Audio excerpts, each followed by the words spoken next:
Yep, này là NONGSHIM đối đầu với cả GENG anh em ơi. Đợi tí tôi sửa cái tên đã.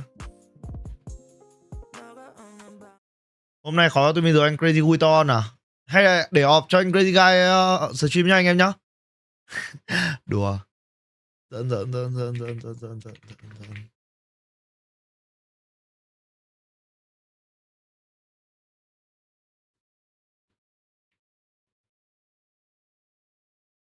A lot of teams continue to pick Haven into them, so I guess it's going to come down to whether, and we see this happen a lot, whether a team will figure out a map on the fly because it gets picked into you so much. Naturally, you're having to play it in officials. If you continue to lose, then of course you're going to be dry running, you're going to be scrimming that map a lot in practice and working on whatever you're not good at if it continues to be a sore spot in the map pool. And that's where teams can often play their way into a pretty good level of form on that map. So I'm wondering if that win against KRX is where we're going to start to see this turnaround from NONGSHIM. We've seen multiple big games from Xros on Phoenix on this map, so we'll see how he's able to work that for himself.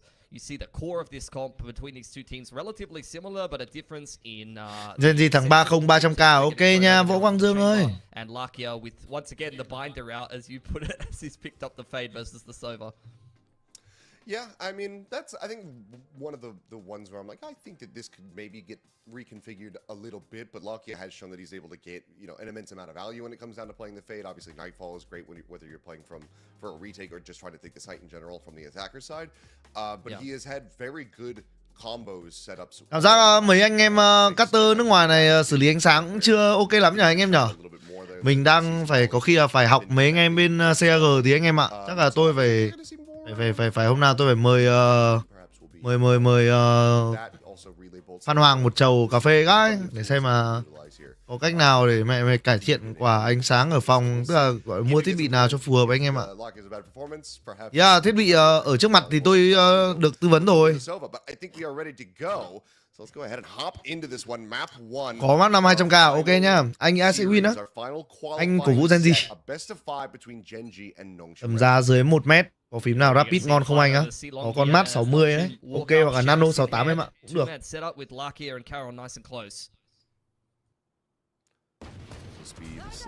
Đi bộ vào Lakia đứng giữa đường chết ạ. What? Bro, what do you mean, cơ? His way over there. In the meanwhile, it's going to be Xros just taking the orb, and NONGSHIM now pumping the brakes, wanting to put the seeds of doubt here in GENG's heads. You can see Ash pretty deep on short there, maybe thinking that A lobby is clear, but Ivy has crept up A. There is a trademark to kind of keep him in check, and you see NONGSHIM just cutting noise and forcing the next move out of a GENG, who unfortunately aren't able to make it. Caron cũng dụng rồi. Nó bỏ 4 người ở long mà nó vẫn bắt được. Chơi gì nữa? Cổ vũ GENG mà GENG bắn vậy khó cho em Tumi. Tầm này con Black Shark V2 Pro 2023 mua cũ tầm 2m5 còn ngon không anh? Không nha bạn Mendog ơi.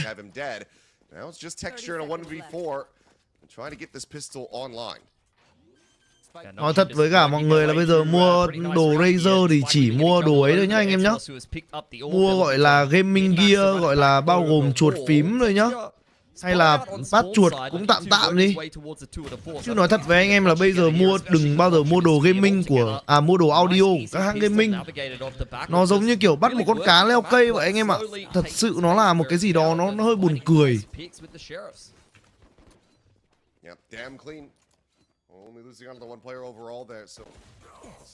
Em định mua Fury mà giá gốc 1M5 sale 900 nên mua không anh á? Anh không biết con đấy nên anh không tư vấn được em ạ.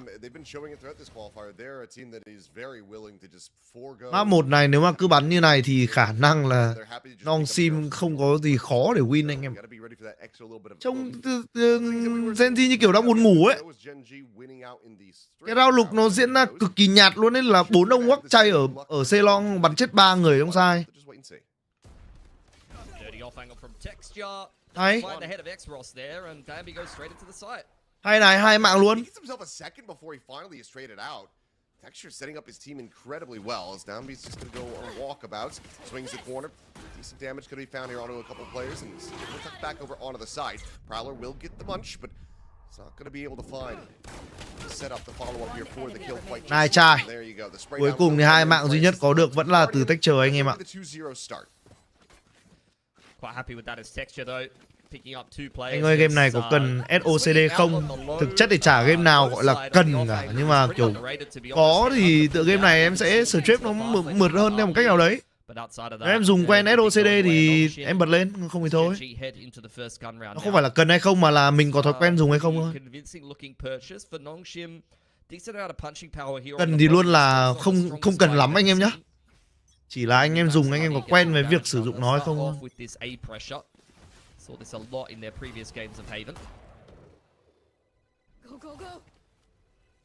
Anh Tumi ơi, tại sao em vào live của mấy anh em AQ như anh với anh người điên thì toàn thấy mấy anh em không bàn về game, toàn nói vấn đề gì á? Đầu tiên nhá, như anh và anh Crazy Guy đều có điểm chung đúng không? Là bọn anh đều ở trong team AQ với một cái vai trò nào đấy. Anh Crazy Guy thì là player, còn anh thì là streamer đúng không? Còn tại sao không bàn về game thì tại vì đầu tiên đây không phải đội của mình anh em ạ. Đây không phải là AQ để mà mình gọi là bàn quá nặng về vấn đề kết quả. Mà về vấn đề chuyên môn thì thực chất thì cá nhân như là mình nhá, thì mình không đủ chuyên môn để mà mình gọi là nói hay anh em ạ. Còn anh Crazy Guy thì bản thân bây giờ cũng là ngoài giờ làm việc. Anh em thấy anh Crazy Guy livestream tức là lúc đấy là đang đéo stream, là ngoài giờ làm việc. Mà một khi một con người đã ngoài giờ làm việc thì chắc chắn là họ không muốn nói về công việc. Mà nói về chuyên môn thì tức là nói về công việc đúng không ạ? Thì chứng tỏ là họ chỉ muốn have fun cả anh em thôi. They can't leave. They've still got Ivy in play outside garage, but they're definitely going A here. No other way about it. Sao không có pro view vậy? Bởi vì đây là một cái giải gọi là giải ấy anh em ơi. Đây là một cái vòng loại, không phải là giải nữa. Đây là chỉ là cái vòng loại để xem là cái đội nào được lấy slot thôi anh em ạ. Nên là nếu mà anh em bảo là nó đòi hỏi nó có cái này cái kia thì đáng nhẽ là nó còn chả có để mà livestream cơ. Nếu như các đội họ không ý kiến nhiều, họ không gọi là bảo là cho tao cái này, cho tao cái kia để fan tao được xem thì nó còn trả like cho anh em cơ. Bởi vì giải của người ta đến tận tháng 7 mới diễn ra cơ mà. They get stomped in this best of 5 qualification versus NONGSHIM. It's not going to be a particularly savory way to end the qualification. Vì làm phép cho Gen Z thắng đi á, khó anh em ơi. Nhìn bắn cái từ cái round piston đã thấy là mấy anh em như kiểu đang buồn ngủ thế này. Hello bé Fleur nha. Mấy anh em Gen Z bắn như kiểu đang buồn ngủ anh em ạ. Ai bảo là mới một round tôi đã phán thì nhìn cái positioning là thấy mà đúng không?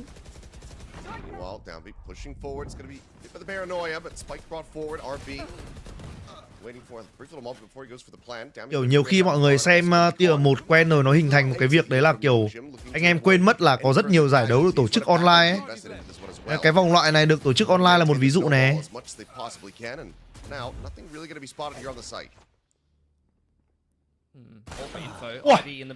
Lạc kia bắn viên như vậy luôn. Mà clear. 3v3. Xí tốt.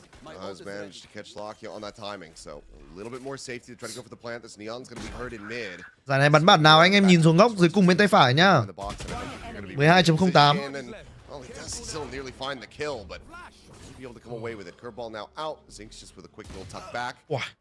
GENG dạo này bắn lên tay ấy chứ nhỏ. Phải nói thật là dạo này GENG đang bước sâu ở tại vòng loại LOΗ là nhờ một phần là GENG đang bắn rất là hay anh em ạ. Chia sẻ phần nào gánh nặng với cả Texture và Caron. Tôi nghĩ là đến cái trận đấu cuối cùng này thì phần trách nhiệm của GENG cũng là vô cùng lớn.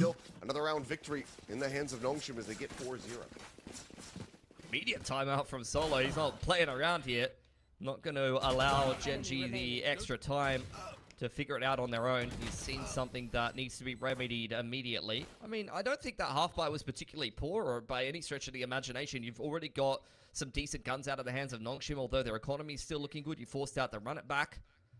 So not a bad half by attempt. I thought there was definitely a world. Nhân tiện xin chia sẻ với anh em là tôi không biết là có anh em nào thích ăn cái món này không.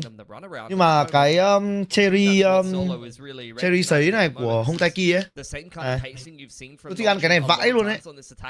Kiểu nó cứ chua ấy, chua ngọt ấy. Ăn cuốn phết. Từ lấy cái gì để nhè hạt. Certain styles, and then you play against a team like NONGSHIM that are very contact heavy, very non-standard. They like to rotate around a lot. It's something that you do have to kind of cognitively recognize and adapt to. Otherwise, they're going to be forcing a lot of mistakes out of you, and you're not going to be able to kind of play around this attacking style very well. So, see how GENG do go now. They've got a lot of good tools. Opts out on texture, and the run it back for Zinx will help kind of simplify things a little bit. Right here. Đây có cái chỗ nhè hạt rồi anh em ạ. See what they're able to put together. This is pretty big make or break round, it feels like, for GENG. Granted, yeah, Haven's going to be attacker sided as per usual, but we need to get something done. Hoa quả sấy thường có nhiều đường xấu, mít thì ăn à? Ăn thì bởi vì thèm thôi anh em ơi. Chứ còn ăn cái gì mà xấu. Ash though on a walkabout into mid. Oh, shoulder's going to be spotted, and he's not been seen, so he gets into window safely, but let's see how much value he's going to be able to get from this position. EWC vẫn bắn bách cũ à? Đúng rồi, chính xác là như vậy rồi. Wow. Vẫn đổi được một pha đấy là hay nhá. Gen chỉ map tốt. Đẩy clear hết này là thông tin rất nhiều anh em ạ. Wow. Loạn chiến ở mid luôn. Có dám về ao. Ui anh Luận ơi. Round này Gen chiếm map hay rồi chứ. 5-0 now for NONGSHIM, and that's the operator gone. He does have the Tour de Force, so at least we'll have that, but this is not getting any easier for GENG. Yeah, I mean, they had a decent idea there in the fact that you see a very big adaptation. They see NONGSHIM pressure that A main control. They're well aware that they like to just take that space and BBQ loại rồi à anh em? Đúng rồi, anh em loại rồi. Bị loại khỏi vòng loại LOΗI rồi anh em ạ. Họ bận lên đường đến Paris rồi. A space, they hang the operator around there, and then they take mid control as soon as they see the attacker shove over there. So they wanting to be a bit more adaptable here. Karen spotted on the jump spot by the drone. The rest of NONGSHIM behind it. Standing ahead. Zambi again just shrugging off all these tools thrown at him to try to dissuade him, and Karin again is going to be found over at backflat. Trông NONGSHIM nó bật như này. Ui.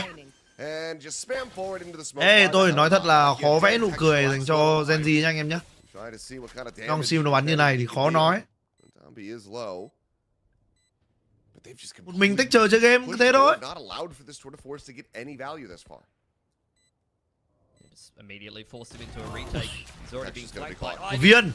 Yeah, rough.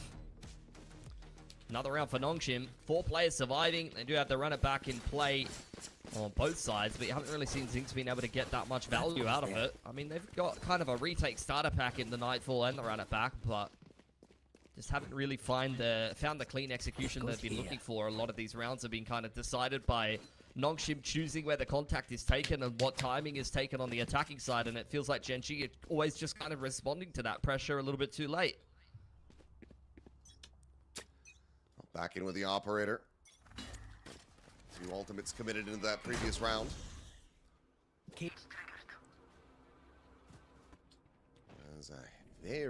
Counter một bài chiếm A bên sớm anh em ạ. Nhưng mà NONGSHIM nó phi B luôn.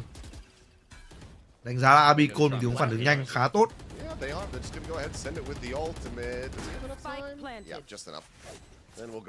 Pop lane luôn. Một bài pop lane luôn anh em ạ. Mà trap này là một cái trap có vẻ như là hơi kỳ nha. H1 đổi 1 nhưng mà RB đổi luôn.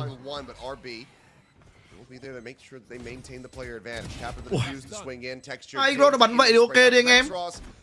Ui, hai lột Free Fire toàn vào mặt. Khó hả? GE có được đi không à? GE cũng loại rồi nha, Lê Trọng Tình ơi. I love that strat from NONGSHIM. The run it back just has so much aura to zone away all of GENG. And when it's used to be able to suicide plant on B, like you've seen a lot of these fast from the shadows plays or Shrouded step in and out, but I actually really like just committing the run it back in there. Oh boy. And throwing a little bit of a raid boss in to get that plant down. You get into such a fast post plant that GENG's just not able to really play around or respond to very well. And then just, I mean, brass tacks of what you see in the replays there is NONGSHIM are just sharper right now. All of them are shooting so bloody hard. Yep, this is very uncomfortable territory now as a second timeout has to be committed from Solo. 7 rounds gone in this half, the lead already locked up, and they are looking to just balloon this out of control. Tầm này chắc phải bảo Paperrek ra bắn thì may ra mới đỡ được NONGSHIM anh em ạ. Trung bắn ao chính quá. Anh thấy điểm yếu của T1 là đâu anh Tumi á? Anh chả thấy điểm yếu nào của T1 cả. Chắc là do họ thiếu may mắn thôi em ạ. Mọi người cứ bảo mình chỉ ra điểm yếu đội nọ đội kia, có trình đâu mà đòi chỉ ra. Bảo điểm yếu là gì, có khi như kiểu anh Công Anh khi chả đọc được ấy. Yeah, but like it's not. Nói gì thằng chuyên môn gọi là Immortal đè tem. To be playing against a lot of the time, like you have some slower comps that you're going to play against on Haven, but Phoenix Neon is not that. And the way NONGSHIM are playing it, and really not giving him any options. I feel like a lot of the time Texture is either forced into a retake or he's put under so much pressure that he can't necessarily find the pick he's looking for. Another timeout from Solo. Needs to remedy this. This is GENG's map pick, by the way, guys. And this is kind of what I was talking about. Every team is picking Haven into NONGSHIM over and over. Anh Tumi thấy màu nào của ATK X1E Plus đẹp á? Có màu cam trắng gì, xám trắng gì đẹp hết. Yep, they seem pretty right as rain thus far. 1 for 1 as now we will get dropped by the Bucky. Trông NONGSHIM bắn công trông thanh thoát nhờ. Slightly ironic, but it's still Clear rất cẩn thận nhá. I know exactly where. Rồi bên này mũ kỹ chưa? Ôi. Trông rao gì, rao anti H3 mà nó kỹ gì đâu chứ.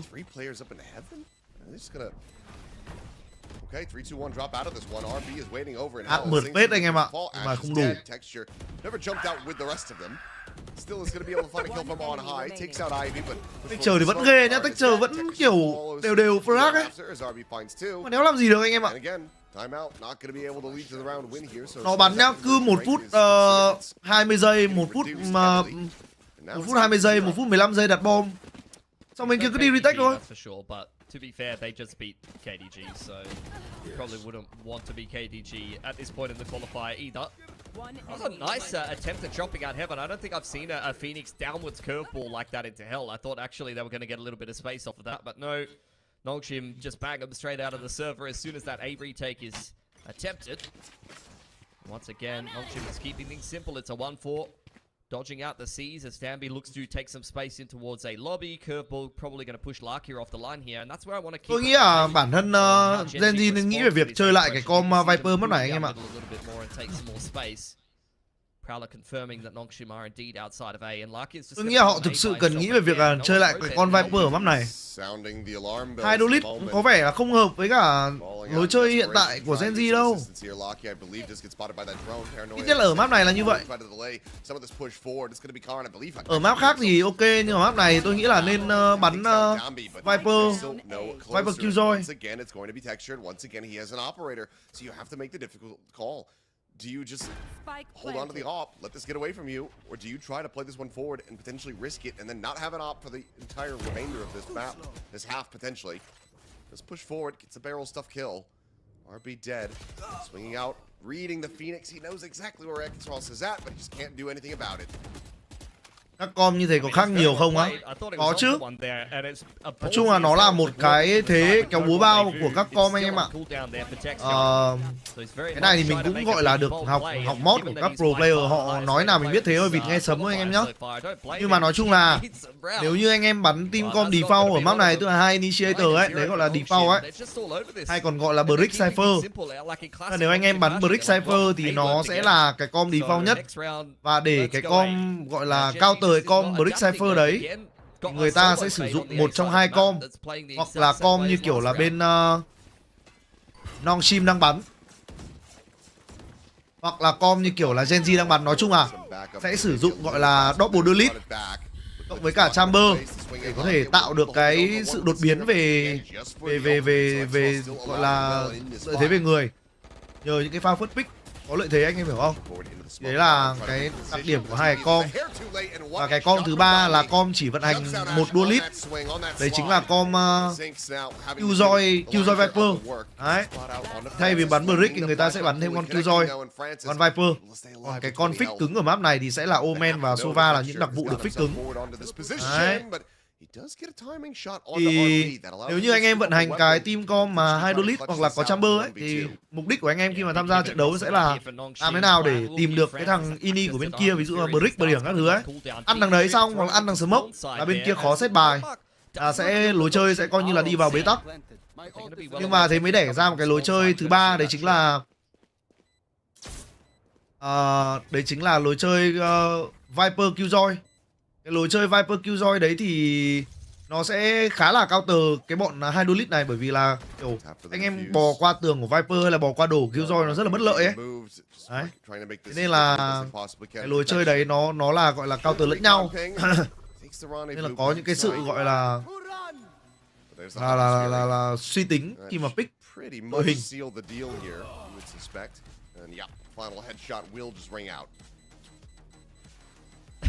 T1 hôm qua thua như nào vậy? Anh em không xem được á? Hôm qua thua thì qua GENG thua ai nhỉ? Thua GENG mà đúng không? T1 là thua GENG mà.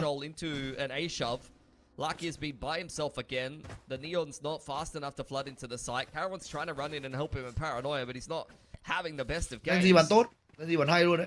And the best that GENG can hope for now is 2 rounds on this defensive side.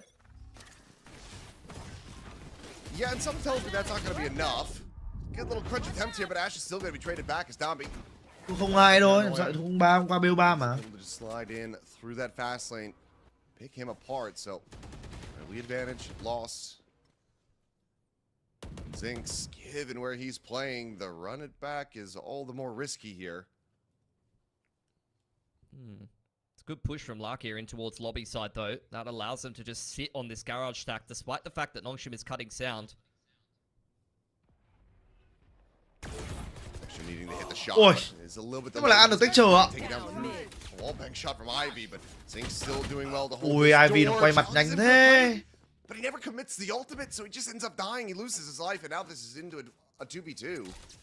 Still ổn chưa? risky scenes here for GENG, who need these last 2 rounds to say the very least. Biết là kia long luôn rồi. Theft here for Ivy, but I don't think he's got a body enough body close enough to be able to rip it here. Ui. Karan might just be giving him one. Hay, Karan tốt này. Karan eventually able to find the readjustment. The headshot will go in. Paranoia fully connects on the RB, but it's going to be slow scaling here. So RB looks to clutch this and get the team over the line. Ui. Sees in though, will get the decay. Để vào ok nha, phải xử lý ok nha. So GENG took 11 tries, but they finally got around on the board. Ủa xem EMEA không á? Nếu mà không buồn ngủ thì xem. Trận này mà nhanh thì đừng ngủ được một tí. Thì xem được trận buổi tối. I think Lakia really wins them that round. Like the push in towards lobby makes all the difference after this initial 1-for-1 exchange. It's what allows Texture, who if he hits this shot is even more clean of a round. And Zinx to fight inside a garage there without really falling away from that setup. And then Lakia and Caron just combining together with some nice utility and team. Mai coi Lao NRG không à? Dậy là live nhanh em ơi. Trận Lao hình như là 7 giờ sáng à? Đúng không? Tôi nhớ là trận Lao NRG hình như là 7 giờ sáng hay sao ấy. Chắc sáng mai dậy coi. Ra EMEA tối nay ở Navi với cả BBL à? Tối nay cổ vũ BBL nha anh em nhá. Meanwhile, on texturing, he's got 2 operators. Dambi's got one of his own. Wow, Dambi win it out. Dead off the ướt anh texture. And there's that neural theft. Tabled from the previous round, never committed in. Now just getting the reveal. Nightfall's going to come out in response. Tag on to at least 1 player, but Ash, okay. Critical win to be found. It cleans up 1, but it's not ready for the swing out of sewers from X-Ross, who gets the readjustment to take down Locky as well. Second kill for him, and Zink's trying to storm his way forward into the site, but he's fully flashed up and dead as soon as he exits the smoke. So now a 2v4 with RB TP'd up into heaven, scaling back Này down. trai Now tên gì? Khan has to do it Tua all. map 1. Go next. Mapper.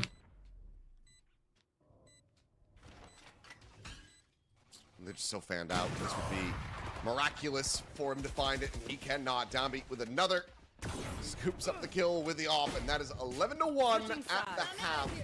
NONGSHIM Ở main event là các đội thi đấu version nào á? Biết.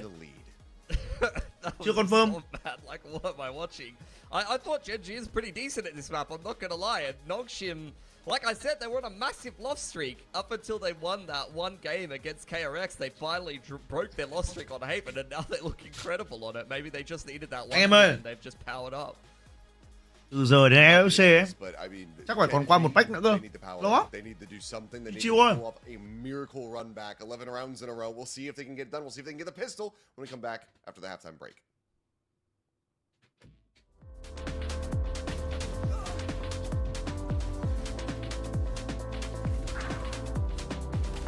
Bảy ngày nữa bắn rồi, 7 ngày nữa bắn master mà các bố. Đùa. Anh em ơi, anh em có biết lịch không đấy? Đây nhá các bố ơi. Valorant Master London 6/6 bắn. EWC là phải sau. Đấy. Đây.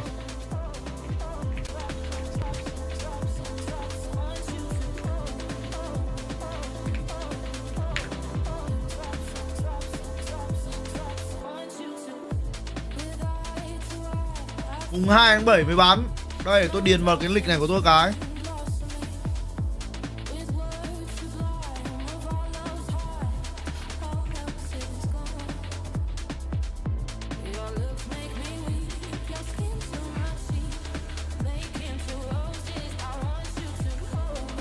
Kiếp đến tận đây mới bắn. 2 kiếp nữa.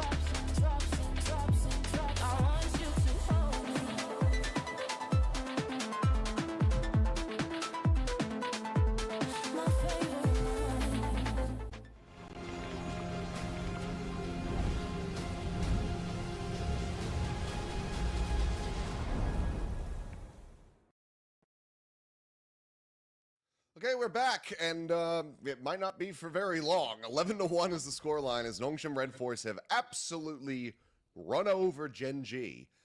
This has just been a steamroll so far here on this map of Haven. GENG, now they get over to the favored side, but they have no wiggle room whatsoever.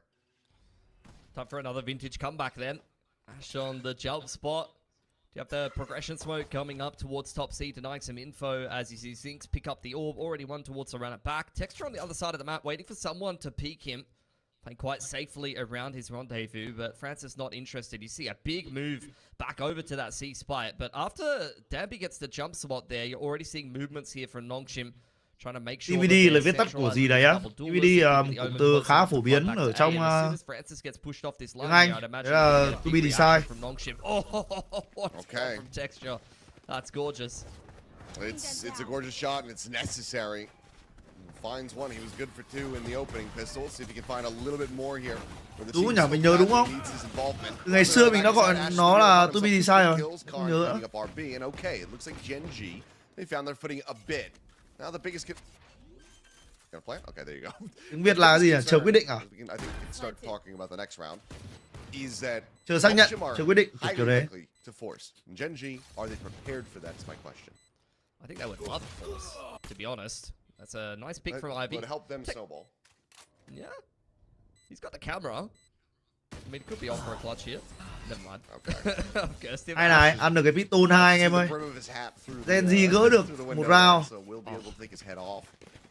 Should have rocked the bold cipher once skins ended up coming into this game, I'm sure, or player skins rather, or agent skins come into this game. I'd imagine that you're going to see plenty of boldies on the cipher. I'm sure Clinton would love that skin. Yeah, it'd be just like a global show. That's 3K from Force. Yeah. Bên nào NONGSHIM, bên nào GENG vậy? It's Đùa anh em ơi, bây giờ không có hình anh em. Anh em ngày xưa không thích đọc sách chữ đúng không? Em bây giờ chẳng lẽ ta lại đi áp thêm cả cái logo GENG vào góc trái? Điên lắm rồi đấy. Okay, Flash going through. Texture's going to be overwhelmed. Aren't able to find the finisher there, but Marshall's still going to be left on the floor, so can be collected to potentially find some additional damage for NONGSHIM. So flat for, yeah, getting closer to the run it back. And NONGSHIM's just rotated all towards spawn side here after pressuring the flank. That might potentially catch off GENG.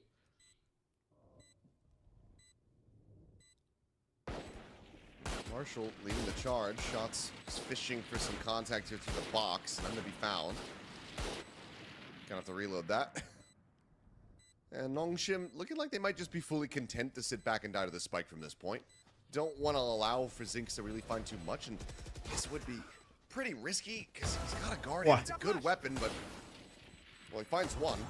Swing out, nothing going to be seen on that CT side, and a couple more glimpses. Đừng cầm súng to đi farm người nữa mấy anh em. Vứt cho nó khẩu Maso hay khẩu gì đấy hả không? Remaining players died to the spike, and okay.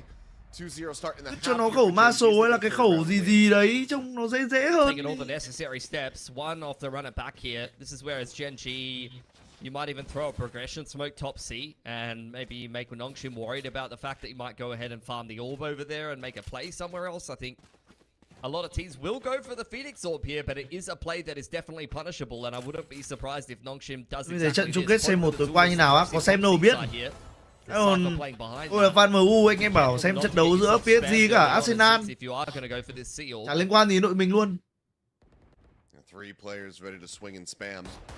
There's a noise is being made. They're wary about that smoke.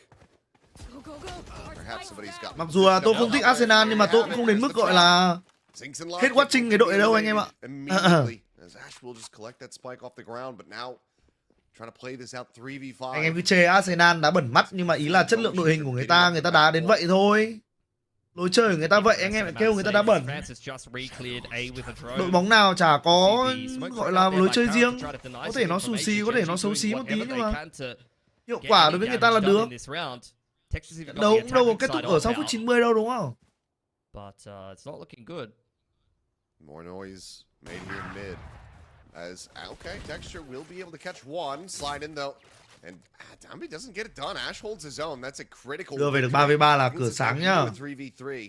Spike can be planted, but fast wraparound is going to be available. Does GENG opt to go for this B plant? Did they actually push forward into A? They know they've given up that lobby space, so they have to be concerned about flanks from either side. Yeah. Thông đường về A Linh là ngon luôn anh em ạ. Nãy giờ không thấy action của bên kia thì khả năng đẩy cửa sổ là rất cao. Mấy anh em này đang tính toán đúng nha.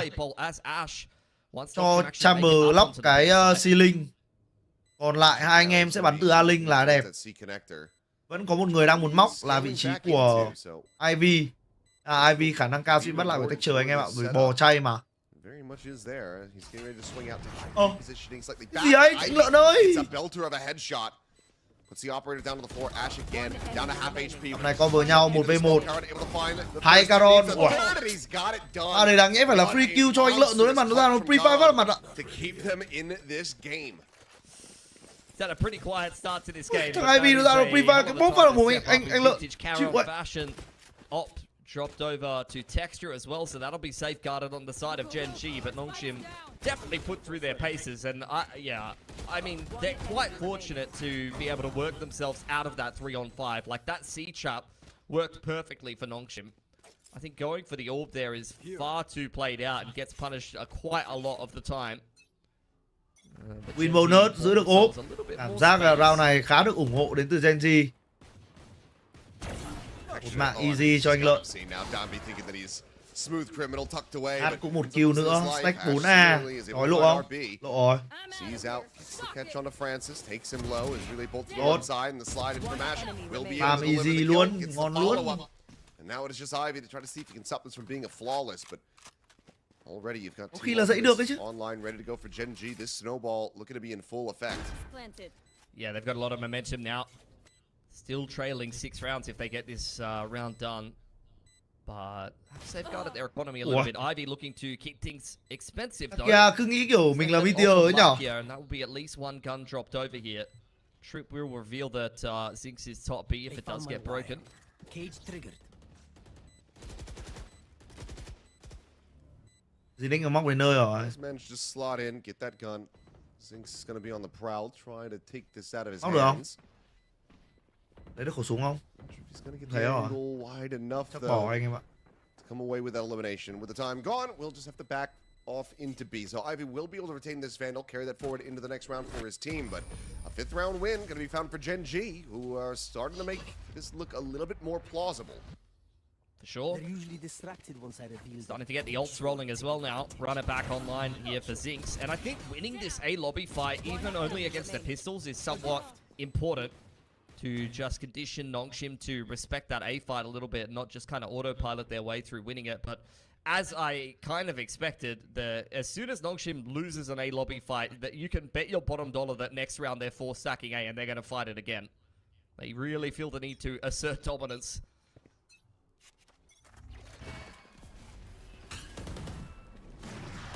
Lát để main, anh Lợi khá lì.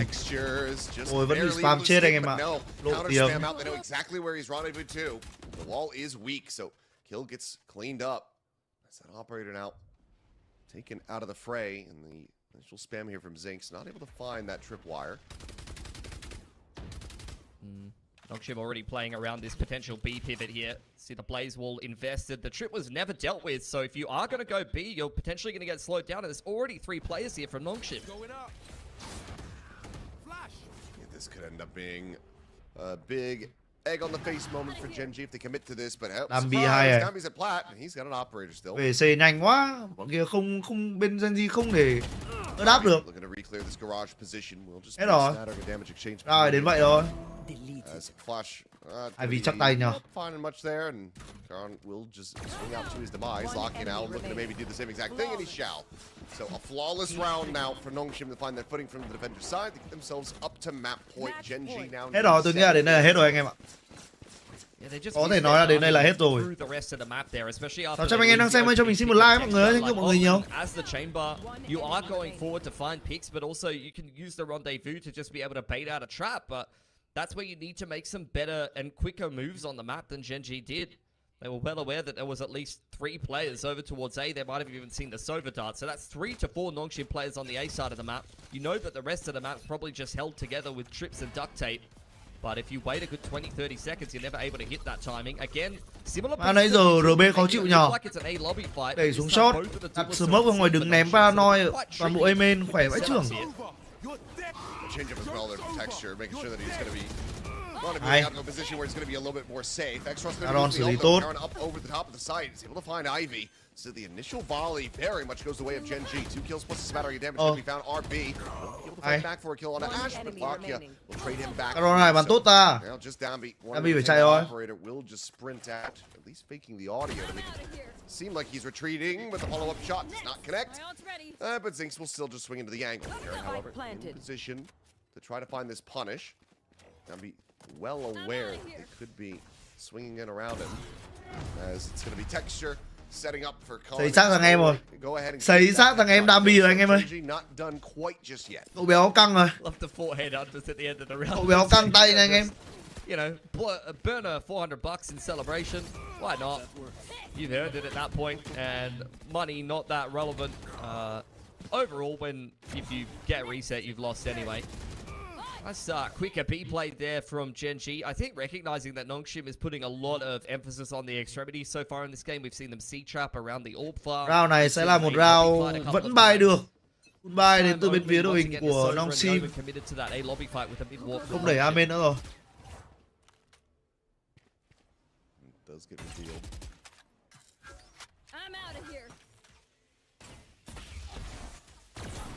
They're not going to be connecting on him. Texture trying to find that jiggle feed shot. Mid đẩy, đã có thông tin. Giờ thì bên phía đội hình của Gen G sẽ phải clear lại sau lưng. Trong lúc đấy thì NONGSHIM đã về đến 4A rồi anh em ạ. Yeah, they would have got. I feel like they would have got obliterated by that flood timing. You already had the Neon and the Omen so close to run in with the fast lane paranoia. I think it's safer to just drop off texture here and go back and work through the rest of the map. They can still end A if they want to. And Karen's got the Omen ult. This is looking like a very good read here for GENG. Just pumping those brakes, keeping things quiet. Now, the refill of space back towards A. Francis, the only one nearby enough. Obviously, RB could join in, maybe with a TP up into heaven. So this Nightfall going to give them a lot of security and reassurance that the site is empty. Go. Yeah. 30 seconds You left. have the hot hands already used there on spawn side. They've got the C's to be able to try to shut down this retake coming in from NONGSHIM, but not much else, to be honest. See if they can try to make a go of this. Overdrive will also be invested. Nói tốt. Just jumping out of heaven. Oh, Paranoid. Ui, flash đẹp. Paranoid. Catch there. With that util in hand. Ivy, however, looking to deliver a massive round from himself. Ivy bắn quả trông ghê nhở. Confirm that final Mỗi tội là bắn không trúng mặt thôi. to get it into the 1v1. So GENG, they get pushed certainly, but they still do manage to persevere through the round. So 5 more to go to put this into overtime. Got a timeout actually called by Francis there, not even the coaching staff. Francis has said enough. He needs some professional opinions. Phone a friend in full effect here. Because GENG is on a little bit of a run. It's not too concerning just yet. 5 rounds still needed to push us into OT, but we've seen GENG go on some very big streaks of rounds so far in this qualifier. So not outside the realms of possibility. They could put together more rounds on attack. It's been a pretty good attacking side from them thus far. Only 1 round picked up by NONGSHIM. Money's looking a little bit shaky as well. And I'm liking the way that GENG is approaching this so far. Feels like they're starting to read the rotations a little bit more cleanly. Seeing a lot of pretty stack-heavy approaches from NONGSHIM, which can be a pretty annoying to complete a comeback against, because you're basically 1 wrong decision away from the game. Giờ nghỉ anh em mình sẽ xem vlog 76 của anh Bom nha anh em nhé. Để anh Bom mới làm cái vlog gì mà quán lẩu Mala siêu local tại Trùng Khánh anh em ạ. Net phết. Thì anh em sẽ ngồi xem cái đấy trong lúc đợi map 2 với cả map 3 nha anh em nhé. Vandal in hand for Ivy, positioned here at C, wants to try to maybe get that deep early cam. em ăn đi tìm cái cung ở đâu đó ngay dưới chân ạ. As a Sova player, like 100%, sometimes the best start is the dumbest start. Well, there goes the gun. The rifle going to be eliminated very early on as Zinx just blinds, dry swings the corner. And Ivy is just not ready for it at all. Texture now is going to be able to get situated on a very deep line. I win the EWC hả? Risk, though. Đúng rồi. Dialed in from here. NONGSHIM will be safe unless they do come swinging out. There's RB. Oh, there's the jump peak. A little bit of spam and Texture's going to be completely off guard. There you go. Đây không phải nhà mình đâu anh Texture ơi. Zinx just going to go sprinting forward, just managed to find the punish. Snap back with the Texture. ultimate. Texture đi vào cứ như là nhà mình cái sao ấy. Now we're just poking and prodding here, a little bit of a neon battle, and it's going to be a TP over on A, but matched completely and very swiftly by RB. As he arrives up into heaven. The neon's nearby enough. Rồi cái thằng điên nó bật ulti lên rồi đấy. Ash is trying to keep him covered. Swing around the back of the box. Ash còn xử lý quả điên hơn ạ. Downbeat going to be taken down. A key moment there. NONGSHIM trying to get themselves back into this round and close it out very quickly, taken out of their grasp. Smokes up now. GENG feeling a lot more comfortable here. As the op is picked up by Francis. He's looking to try to inflict a little bit more damage. If he gets 1 kill or dies here, he will have the Hunter's Fury. So he's definitely going to try to go for something.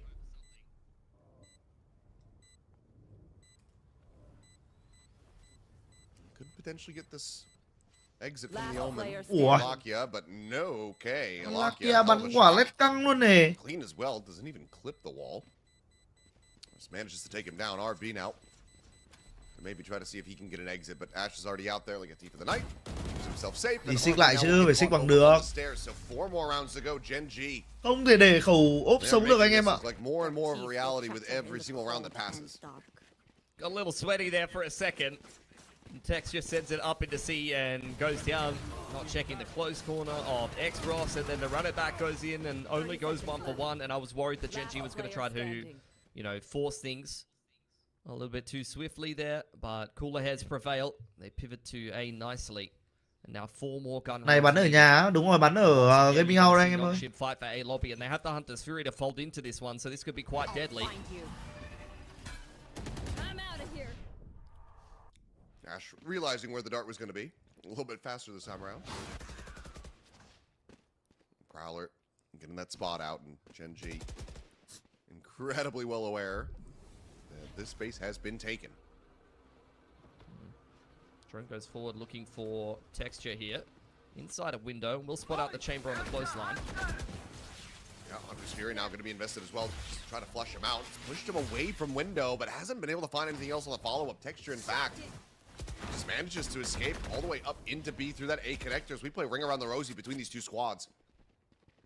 Đoạn nào. Francis close by. NG đi một lúc cũng về nơi rồi chứ. Reading this, and now they have it confirmed as Lockett goes for that backside plant. Just looking to play this cleanly and safely as he can, and Ivy now boxed Clear đâu, clear được khẩu hốp, bằng khẩu hốp là ngon luôn. Texture on the other end with that operator. Có lưng anh em ạ. Pretty much 10 times out of 10. Ivy bị lốc rồi. Quan trọng là ai ăn mạng này thôi. Akia xử lý tốt ở A main.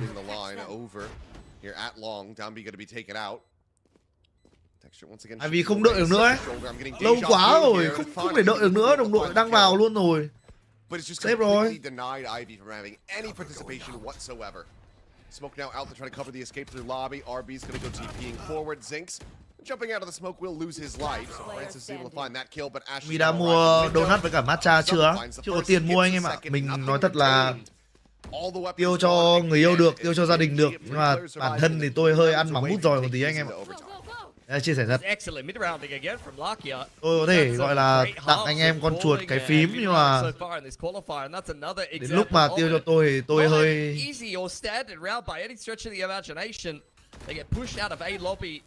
And it's a very kind of awkward exchange where Francis still has long control. Effectively, GENG are kind of pinned into attacker's spot and the A site. And NONGSHIM, you know, if they find a pick somewhere, they're able to actually start to pull apart that defense a little bit and exert some pressure. That's where that A after plant becomes much harder to hold. But GENG hold their nerve really well. Ăn mắm mút giỏi mà người như Ly á. Nói đùa ấy, ăn mắm mút giỏi nhưng không phải là ăn đói anh em ạ. Thời buổi này thì tất nhiên là người ta sẽ ăn uống đầy đủ chứ không phải là đến mức mà gọi là đói ăn. Chúng ta tiến hóa từ gọi là ăn ấm, ăn no mặc ấm thành ăn ngon mặc đẹp rồi thì mình cũng ở trạng thái gọi là ăn no mặc ấm thôi. A lot of players with 125. It's going to be some free headshots, man. Đấy, xong trận Leviathan có ngủ tí nào không á? Đấy, Leviathan xong thì xuống đường làm bát cơm, ra hàng cơm làm suất cơm 35k anh em ạ. Ngon lành. Xong vào sờ cây mua cốc trà chanh nữa, ngon luôn. Có thêm được gói cherry sấy anh em ạ. Ngủ thì chơi ngủ được. It's going to be rough. Texture going to be slotted forward. Basically shoulder to shoulder. Oh, Will just slid on there as Ash goes piling in. Comes away with the one, but quick trade is in. Chờ khá tập trung nha. Ổn đấy. Ăn 2 mạng rồi, bây giờ là cắt nòi để xem phản ứng của NONGSHIM là như nào. Bây giờ đằng nào cũng hơn người, đánh có say nào cũng hơn người anh em ạ. Sẽ không thể nào mà kiểu một sai 3 người được. Bên kia họ đang phải split ra để chia để giữ vị trí. Hết rồi. Ăn được Ivy là hết rồi anh em ạ.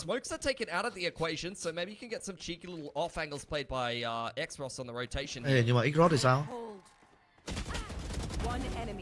Lạc Kia bắn cũng dính phết.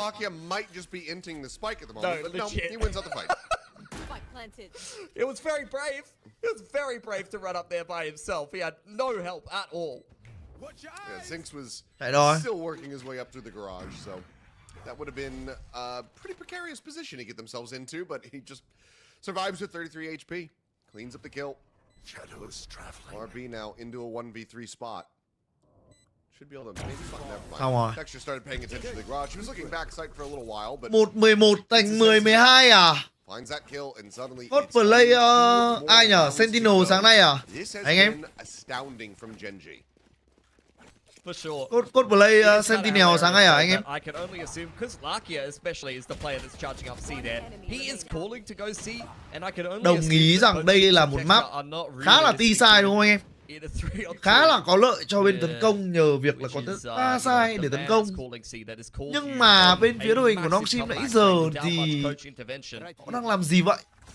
He's the player that's calling to go C. He used both what within the first 7 rounds?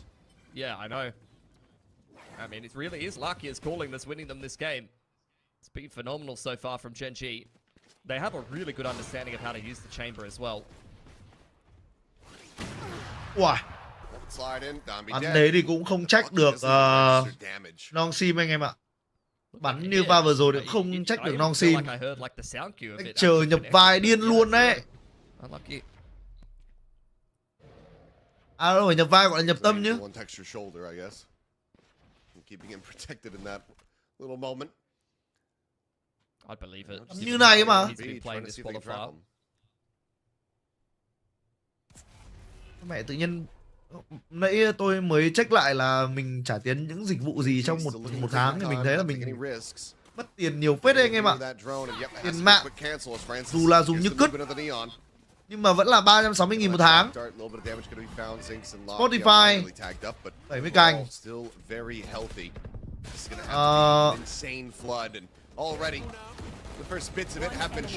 Apple iCloud, tiền iCloud 70.000 một tháng nữa. Rồi Google One, Google Drive mua thêm dung lượng Google Drive. Một lốp một tháng. Continually just using the chamber to feel out that A pressure and find free picks with the rendezvous, keeping Texas giác là safe a lot mình of the khá là time. mất nhiều Laki's tiền calling đấy anh em ạ. excellent mid-rounds. And they have a Không, couple Netflix of thì tôi balls hủy to rồi. play with. Netflix thì đợt này từ cái đợt mà bắt đầu livestream nhiều là mình kiểu không có thời gian xem phim ấy. Mình cũng hủy Netflix luôn. On the attacking side here, Zink's waiting for that garage peek. It's going to be a slower one from GENG as A lobby once again pressured by NONGSHIM, but they don't feel confident enough to take it, which is worrying for NONGSHIM. They're usually exactly the kind of team that is going to be brave enough to charge straight into lobby after investing the paranoia there. This allows him to get down beyond a deeper line, but it's him bringing that up. Chưa kể nữa nhá, tiền điện thoại một tháng 1 lít. Ok. Tiền điện thoại thì có thể gọi là hiểu được, tầm 1 lít một tháng. Thêm vào nữa là gì nữa nhở?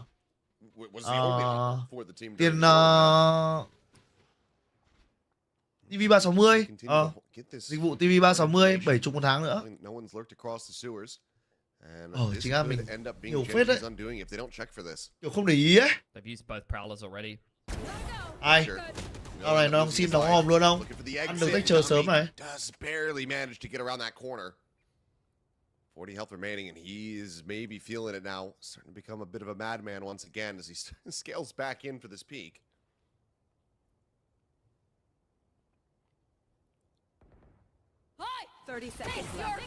Curveball, full connection. Relay bolt to try to delay the overdrive. Now going to be popped the repeat, and Karin's going to be taken down. Ash able to find the one, looks for a second. It's going to be that ultimate. Nash ends up losing. 2v4 liệu có thể không anh em? 2v4 liệu có thể không? They come so far, gotten this close, just to fall shy in this final round. It all comes down to Lockett and Zinks to try to see if they can make a go of this, but the neural theft will tell all. Player locations revealed. Lockett swinging out, eats damage, eats a death. Gets eliminated. The drop down is there. Zinks will fall, and my God. Cuối cùng thì NONGSHIM cũng chỉ mất 2 round ở second half để chấm dứt trận đấu thôi. Và nó là 2 round thứ 23 và 24 của trận đấu. Còn mẹ nó chứ. Ngang diễn viên. The fakest of comebacks. One of the fakest comebacks of all time. Ok nhé, Piuski ơi. Ok nhé, Piuski và Achilles. Ok nhé. Hello giờ bố xem moment vlog. Tôi đến Trùng Khánh cũng được mấy ngày rồi. Tuy nhiên thì mấy hôm vừa rồi đi ăn toàn kiểu nhà hàng ấy, chưa tìm được cái quán nào mà nó cảm giác nó ưng ý, nó local một tí. Thì hôm nay đi xa xa một tí ra ngoài, vì hôm nay thì tôi có thêm em Layla và thêm một đứa em mới quen ở Trùng Khánh nữa. Thì bọn tôi cũng gọi là đi 200 cây đi du lịch. Sau đó về đây cũng có vẻ rất là local. Đây là một quán lẩu.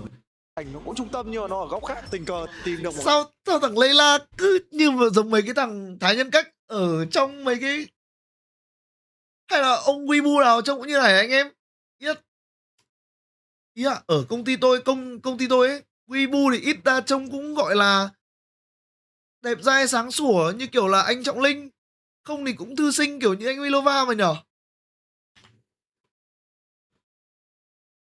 Cái quán trông có vẻ rất là local. Đây là một quán lẩu local ở Trùng Khánh mà tôi thì vô tình check trên map và tôi chọn ra được. Quán này thì địa điểm của nó đấy cũng không phải là quá đẹp các bạn ạ. Nó ở chân một cái cầu vượt nên làm ra là các bạn phải dừng xe ở trên cầu xong đi bộ xuống dưới. Tuy nhiên thì khi mà lúc bọn tôi đến thì quán rất đông nên làm ra là đây là lúc mà anh em đang phải ngồi ghế xếp hàng. Đợt này hơi đen khi mà vợ chồng tôi đi du lịch lại đúng một đợt nghỉ lễ của người Trung Quốc nên làm ra là gần như hàng quán này, các điểm du lịch chỗ nào cũng đông. Trong thời gian chờ đợi thì chủ quán đưa cho bọn tôi một cái menu. Tất nhiên rồi, tôi thì chả hiểu cái mẹ gì cả, bởi vì cái tờ giấy đấy nó chỉ có tiếng Trung thôi các bạn ạ, và nó không hề có hình minh họa, đúng chuẩn chất của một cái quán local địa phương. Nhìn quanh quán thì cũng chả có một ông nào là gọi là khách nước ngoài. Đến mức là trong chuyến đi này bọn tôi rất là may mắn là có gặp được một đứa em và đang học ở trường đại học bên Trùng Khánh. Tiện thể đến đây các bạn thấy không, nó sẽ phụ trách đi chợ cho bọn tôi, bởi vì cái menu này mà đưa cho tôi lây la thì bọn tôi lú luôn.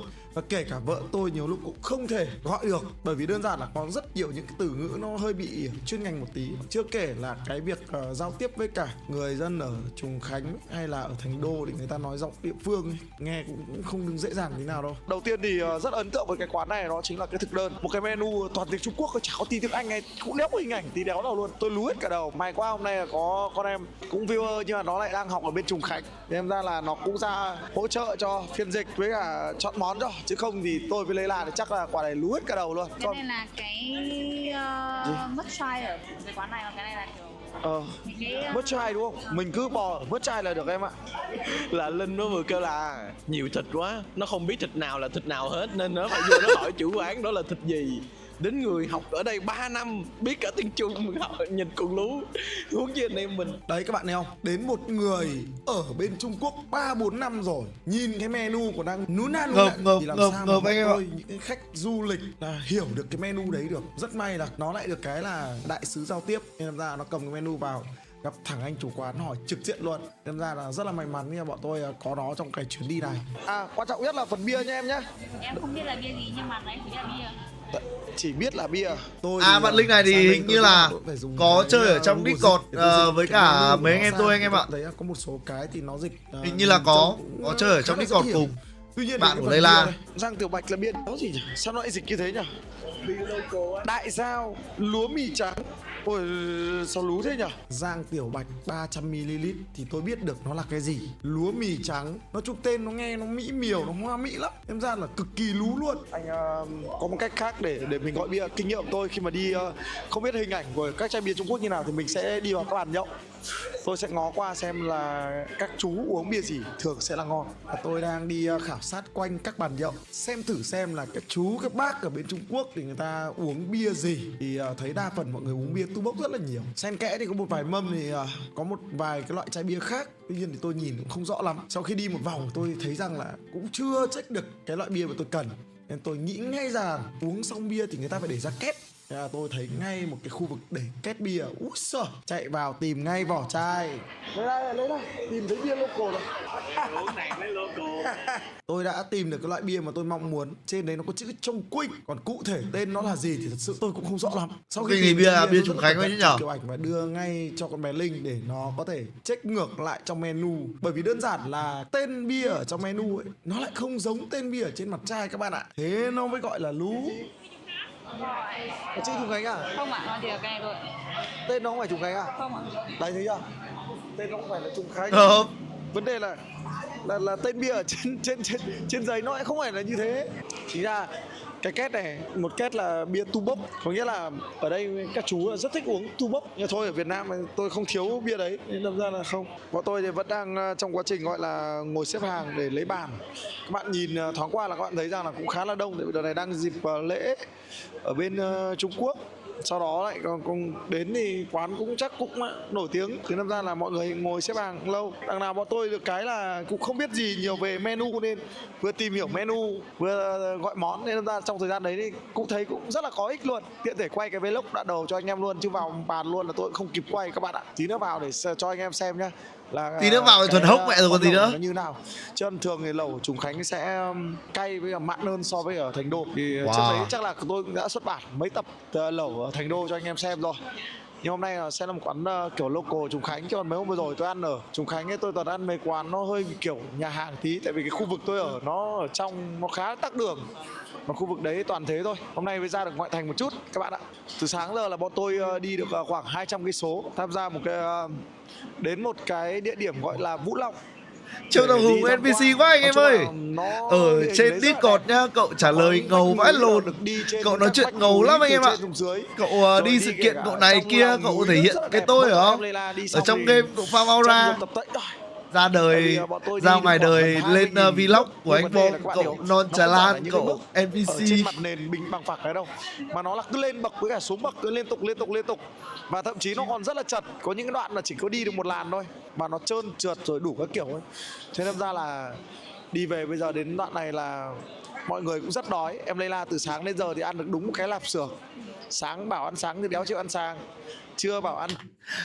Sáng bảo ăn sáng không chịu ăn sáng là gì? Cậu ngại, hiểu không? Cậu ngại tốn thời gian của anh chị, khả năng vậy. Ngại ngùng shy boy phải không? Phải tao nhá. Ok anh chị ơi, cho đợi em ăn nốt cái bát này cái. Không ai nhà mình đi. Đấy. Hốc đi.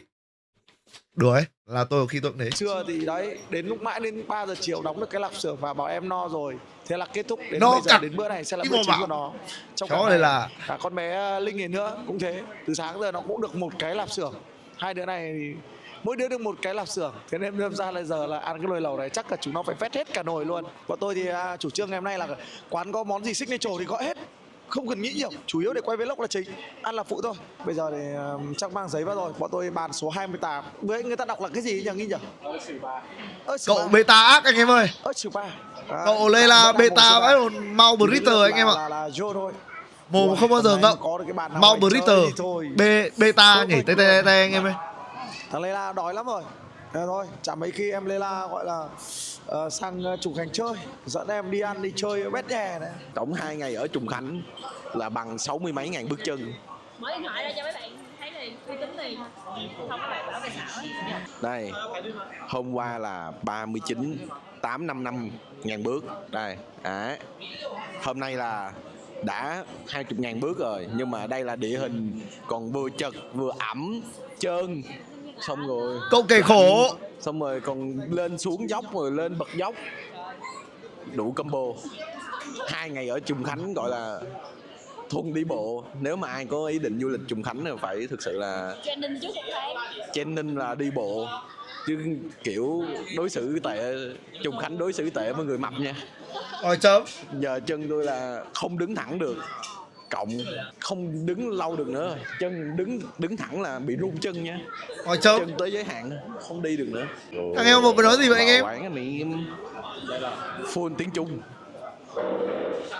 Bảo sao đây là quán siêu local. Cuối cùng thì cũng đã đến lượt của bọn tôi sau một quãng thời gian chờ đợi. Và khi mà chui vào trong không gian quán thì thực sự trông nó rất là bản địa. Xung quanh bọn tôi toàn tiếng Trung và cũng toàn là người Trung luôn. Kể lại một chút thì cái hành trình chọn quán lẩu này nó cũng khá là có duyên. Hôm đấy là bọn tôi đi du lịch ở trên Vũ Long. Bọn tôi đi từ buổi sáng, sau đó đi bộ rất nhiều. Chưa kể là ăn uống thì ai cũng ăn ít và rất đói rồi. Đến lúc về thì bắt đầu mọi người bảo là sẽ đi ăn ở đâu. Lúc rồi tôi nghĩ rằng là sẽ đưa mọi người vào trung tâm gần đến khu vực khách sạn của tôi để ăn. Tuy nhiên thì sau đấy thì cái vấn đề về tắc đường, nhiều những vấn đề xung quanh, nên ra là mọi người cũng nghĩ rằng là thôi nên ăn ở một cái quán nào đấy ở ngoại ô một chút, bởi vì cái tầm này đang lễ mà nếu mà phi vào trung tâm thì thật sự các bạn đói thôi rồi luôn. Đây là lúc mà bọn tôi đến cái quán này nó đã là hơn 8 giờ rồi, hình như là 8 rưỡi rồi các bạn ạ, chứ không phải là sớm gì cả, mà đến tầm này thật sự các bạn siêu đói. Đây là khu vực các bạn sẽ pha nước chấm, họ có cho mình một cái thùng cơm để ai mà thích ăn cơm trắng thì có thể lấy. Tôi chưa nở với tôi đấy.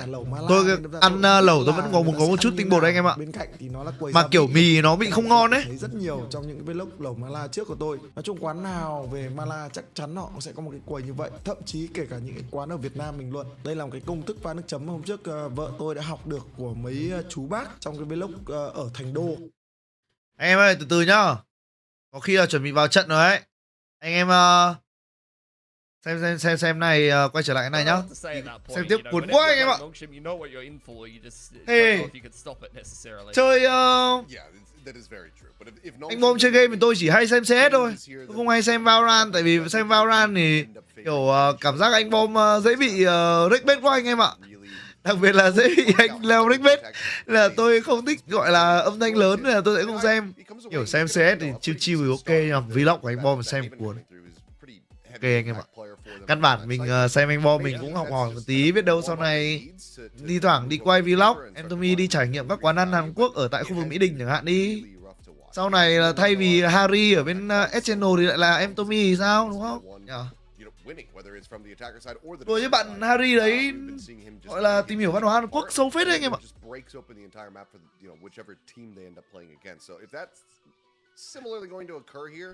Then I think Gen G in their form, especially with that run back, will be able to kind of exploit those weaknesses if they're able to find them repeatedly. But how does Gen G rebound after a map? Ở trong cái chó ấy. You know, obviously you get destroyed. We've always heard it from coaches. They say, okay, yeah, if you get blown out of the water, it's usually easier to come back from that compared to a very close series. Well, we damn near had both. So I don't really know what Gen G is going to be looking like coming into this after a map like that. But see, they're going to be going for the Vice iteration of this one, so sticking with what they've had, and Ivy will also still be sticking with that chamber. Critically, though, this is, I think, even different to the last time we'd seen it. Had Francis played Fade on this map in their last outing, or was he on the Neon? Because I feel like he was on the Neon. Oh, yeah, you're right. Okay, so they have actually swapped the roles around a little bit. It seems like they're standardizing their roles, and they're putting Francis on that India. That's a good spot, actually. I wasn't thinking they changed anything, but Danby back on Neon. Francis not forward sliding anymore. The entertainment is over. Texture locks in the Phoenix. Both of these teams play the positive that we expect, but that's a nice spot on the role change, actually. NONGSHIM standardizing things a little bit more, maybe wanting to just keep Francis on that Enit role, and Xros settling into the Phoenix is what they've needed to just kind of say, all right, Danby Neon every map again, and just keep things consistent rather than juggling things all over the place. I don't think that necessarily moves the needle a lot for me, because I feel like similar to a lot of the other maps, the overall macro approach doesn't change for NONGSHIM even with these role changes, although other players might... Anh Tumi ơi, giải này thì sẽ là trọng tài đến gaming house các team không á, cái này anh chả biết. Họ tổ chức thì họ xử lý.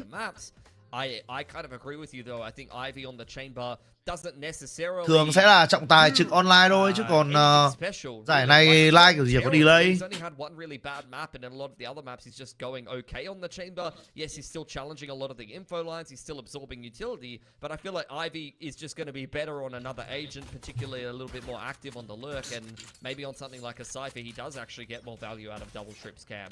I don't know. Oh, won't be finding out here, but he will be going for that initial contact play outside of B. Gets himself tucked in behind for the orb there.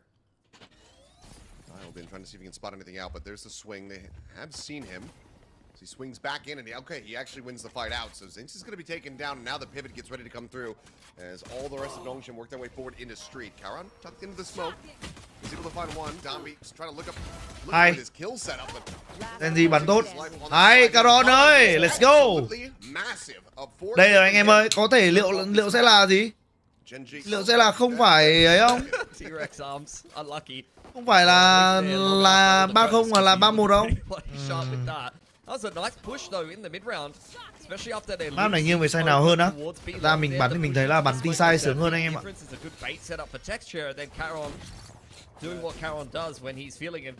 Cho thầy công anh ta like. Bây giờ ọp nhá. Bây giờ chỉ cần anh em viewer muốn là tôi sẽ ọp. Thật. Bởi vì tôi rất là thích chiều lòng các anh em viewer. Nên là chỉ cần anh em muốn thôi. Tôi thì chỉ muốn đáp ứng nhu cầu của anh em.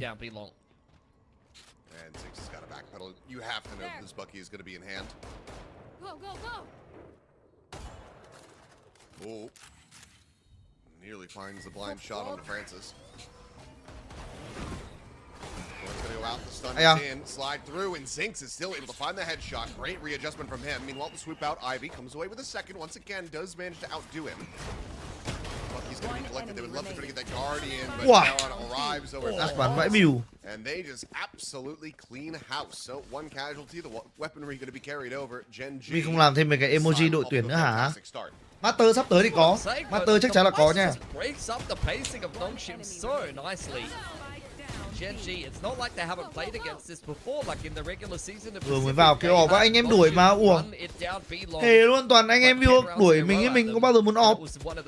Tôi lúc nào cũng muốn là kể cả là dù chỉ có một người xem, tôi cũng sẽ like để cho anh em có cái nơi để anh em có thể là giải trí, có thể là tâm sự, có thể là đôi khi chỉ là lấy background làm việc. Toàn đấy anh em viewer kêu off đi ấy chứ. Very samey here in the play calls as Dombey is just going to be going in with this Bucky yet again. This time just trips the wall, opts to back away. Gotta go. And now NONGSHIM going to start leaning back out towards spawn. Yeah, they're going to pivot away from B, not feeling comfortable enough to actually put pedal to the metal. They know that they've drawn out. Khi anh em ác với mình nhưng mà anh em không để ý hành động của anh em có thể sẽ như nào đấy làm tôi buồn. They're currently swinging through and now pushing past that Nebula. Will be able to force that rendezvous out. But you can see there's critical damage found. Locky is down to a sliver. So I'd be able to hit a pretty damn good shot. Opens up that fade. Meanwhile, C's just gonna get chucked in. Nothing gonna be seen there as all of GENG get corralled towards Flowers in secret. Try to go for this retake. Blaze will try to buy a bit of time. Locky he would just die in an instant if he actually pushed into that one. Meanwhile, Ash, Molly at his feet. Gonna be eating quite a bit of damage as well. Two players dangerously low. As Texture will be able to find one to start things off though. X-Ross gonna be eliminated, so run it back now online as he tries to go pushing over the stairs. But Francis is able to find him as he pushes up through the wall. Kill found, Zink's now dead. Texture looking to try to maintain his position, but he cannot find the follow-up on the Dombey, and the defuse hasn't really gotten started just now. Starting to be held up to half. Provide that covering fire, but everyone's going to get sprayed down. So in the end, NONGSHIM going to be preventing G from getting a bonus conversion, but it still ends up being decently costly. Yeah, for sure. Even Ivy loses his armor at the end of that round. Có anh em nào tiếng bị chậm với hình không à? Anh em thử F5 lại đi. Tôi thấy là khá sát rồi chứ. It soaks so much time off the clock. Even đùa nãy giờ 500 600 anh em xem không được nổi 100 like ạ. Mọi người ơi giúp em Tumi với. Em Tumi xin một like với mọi người ơi. Invested on the bonus. So both teams running quite low on money. It's going to be a reset round. As X-Ross now has to run it back, but Karen with that 4K on the pistol has a pretty early cosmic timing here. Is it ready to rip? As it's going to be peeking from Ash, finding Dombey, and that means a lot less likely that you're going to have to invest these ultimates, and all the more likely that X-Ross is going to have to try to use his. Molly towards back screens, but it's going to be a high-low from Zinks and Ash over on that right-hand side. So if NONGSHIM continue to scale forward, clear this corner, they are likely to die. Nice high-low here from GENG. Again, Zinks, I mean, he's watching the backup pillar. He's not watching the close side. Might be able to get a catch on Ivy. Yep, shout. Now they get the bad news. The running back is going to be committed after Ivy's death. This is a 3v5. And if he can't go huge, which is only going to be for the one kill, then I don't know. Đang hơn người cho GENG nha, ok nha. Streets approach.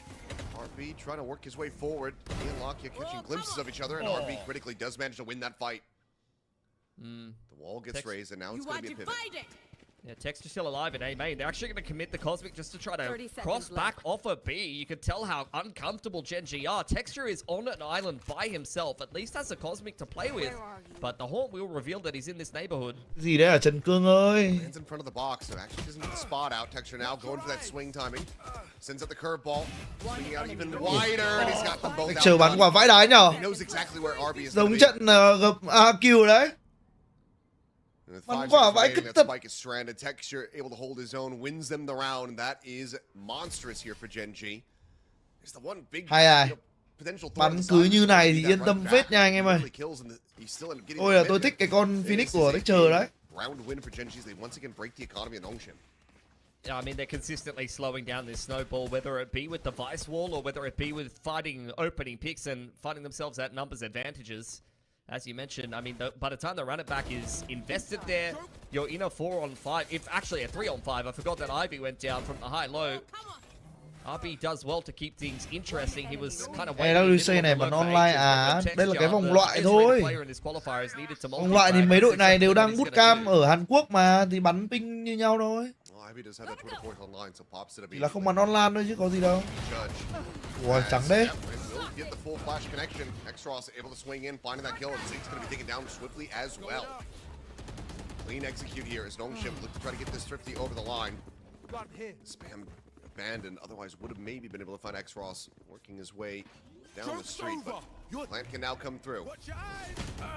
Back on pop texture, looking for Chắc có khi tôi phải đổi sang thành là vòng loại LOΗI anh em ạ. On the repeat, just find Ivy out from tower. Baseball now situated, but Xross, yep, just staying tucked in underneath. Guns him down with that Judge. Francis jumping in the corner, has the bucket. Will be able to utilize it for 2 quick kills. So, okay, a second round win going to be found here for NONGSHIM. As once again, Texture committing the ultimate, but not able to find the round victory. And with only 3 players surviving for GENG, that is a massive Thrifty to win. They will have just broken the defense economy. You've thrown the runner back in that round as well. This is really just classic NONGSHIM. Handful of sheriffs, a couple of shotguns. That double doors timing was so beautiful. Like the flash layered in with the slide from Danby was just undefendable for Ash. That should usually be a mop-up from the Judge, especially anti-eco, but NONGSHIM just rip open Neon này giảm chưa? Master là giảm rồi. Phía đầu rồi. Đây à? Main control firmly in the hands of GENG, but no eyes over towards Art, and that's where the lion's share of NONGSHIM is starting to scale up into. Texture ready to go on this check, but it would have to be a snappy headshot. For now, we'll play this patiently, allow for them to push up into his sight lines. As here comes the swing. No. Ui. Pump the brakes and okay. Lại là Texture. Dead from off screen. Vẫn là Texture chăm chỉ có mạng anh em ạ. Danby cleans up Lockett off screen, but Ash is able to find Danby at the same time. And now Francis. Francis nó khôn quá. Well, I'll make it easy for you. I was going to say, if he loses this one, Spike's going to be on the floor, but he's got Ash dead to rights. Yeah. Nice mid-side smokes as well. Flank coming in here won't be spotted. You need to keep your head on a swivel here as RB, but with only a classic for Karen, he's not particularly threatening. Zinks in pit side.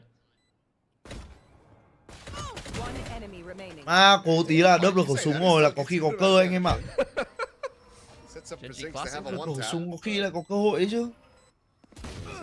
Can he break this? He flicks on for the kill, but as he tries to recover the weapon, Francis will be able to find him from that stair side. Francis với Igor đổi vị trí với nhau à? Đúng rồi, ra hơn thôi. We get tied up 3-3. GENG starting to have this one slip out of their grasp a little bit. That early momentum built up, really present in these last few rounds. I mean, the Thrifty just completely changed the game, really. GENG was in a pretty nice position, but they're keeping things competitive. They break RP's armor there with the classic from Caron, so it's not the easiest round for NONGSHIM to navigate their way through. They're pulling out the ult on the attacking side, and I think they're kind of recognizing we can't just, you know, run it down. Ngày mai sau khi xem cảm ơn biết nào trận đã subscribe nhá. Sau khi xem giải đấu vòng loại LOΗI khu vực America xong thì chắc là sẽ dành thời gian ra để clear lại cái góc làm việc anh em ạ. Đợt rồi đi Pacific về cũng được các bạn tặng quà ấy. Thành ra cũng nhiều món item mới mình sẽ sắp xếp lại một chút. Sắp tới lắp đèn lắp đóm mà cũng phải cần chỉnh chút anh em ạ. Ôi anh lợn ơi. Second kill found, both duelists now dead on GENG. As NONGSHIM well slated to gain the lead from here, could end up having to see Solo, pull the trigger on a early timeout yet again. Yeah. Mid-walk. Looking for anything. Xross will spot it out. Tôi xem là BBL không á. Trận này xong sớm thì chắc là ngủ được một tí thì dậy xem được anh em ạ. Bật stream lên lúc nào thì xem lúc đấy anh em nhá. Chung là không chắc về giờ livestream anh em ạ. Tôi mở mắt ra là tôi live. Mở mắt ra là live anh em ơi.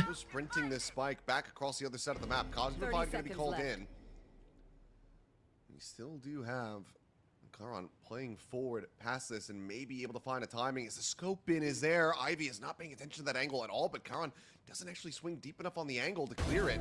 Hay. Now does so. Finds him. Slide in from Dambi. Wow. Karan, however, just turns his attention over to Wow. Francis. Looks for the third and Chưa? gets it. Oh my goodness, Karan is back. The round is over. Once again, just so far away from this spike. RB cannot do a damn thing. Tĩnh nhờ. Xử lý pha đấy tôi nghĩ nó là sách giáo khoa luôn đấy. Big impact rounds, single-handedly with that multi-fragging and precision that we're known, that he's known for. Saw it on the pistol. Caron đấy anh em ạ. Bình tĩnh, bản lĩnh và quê có thể là Hà Tĩnh. Astra smoke, and then in that round, I mean, you could tell that NONGSHIM's trying to go back towards B, courtesy of the lurk up and the pivot from Ivy. He started the round so well for them. Like, when you get two op picks like that, the round should just be unlosable. Credit to GENG, I think not only did Caron go massive there, but again, the Vice has been worth its weight in gold against Phoenix Neon here.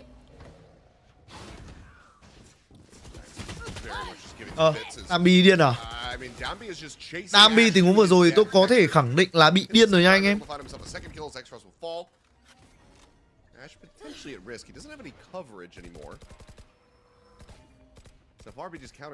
Sáng mai vào xem trận Lao Energy không á? Có chứ. Oh boy. Ê. Point blank knife to the face. Oh my god, he is just limit testing. That is ridiculous. Gotta go for two, mate. That is absolutely ridiculous. Can that be the pulled thread though that starts to unravel this round? Joke's over. Tap of the defuse, another run it back, invested here from Texture, can't quite line it up. Locky is going to be taken down. Spam going to gì đấy? through, and Kara now has been taken Cái out. gì đấy? Sao thua được cái round này đây? It's all on Zinx. Able to find the one, trying to fake back a little bit.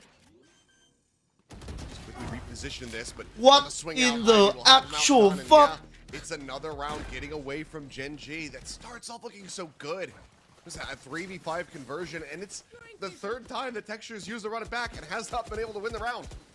Yeah, I feel like I can't even like critique at this point anymore. There's no point in it because both of these teams pretty good at winning and losing thrifties. Both of these teams pretty good at winning and losing man disadvantage and man advantage situations.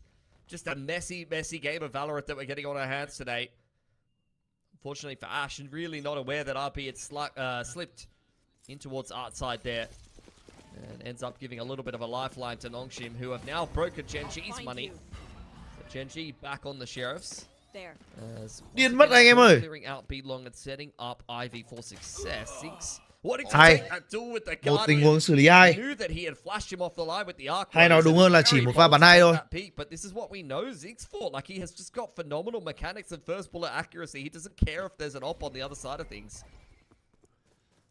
An incredibly clean shot.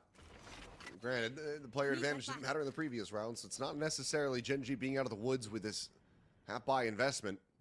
Still a lot of Sheriffs in hand, but Zinx has repositioned over towards the street side, trying to intercept and shut this down, but it's going to be a hair late on the shot to get the one tap on the Dambi. He's going to He's trust. He's going to rotate off B. No, just back up into tower. Yeah, he's just Zinx trusting the needs numbers. to be able to maintain control. Yeah. He's playing full retake. They've got the whole A stack. They've got the Nightfall for the retake here. So Zinx will probably just try to trim down the numbers and run away from the runner back, if anything, here. Yeah, can just avoid this. 30 Thorns seconds gets left. a tiny little bit of damage onto just the Phoenix, so it doesn't end up mattering too much. Break out the red panties. We're rich, baby. Cây AS con đã ném 10.000 đồng cho em Tumi.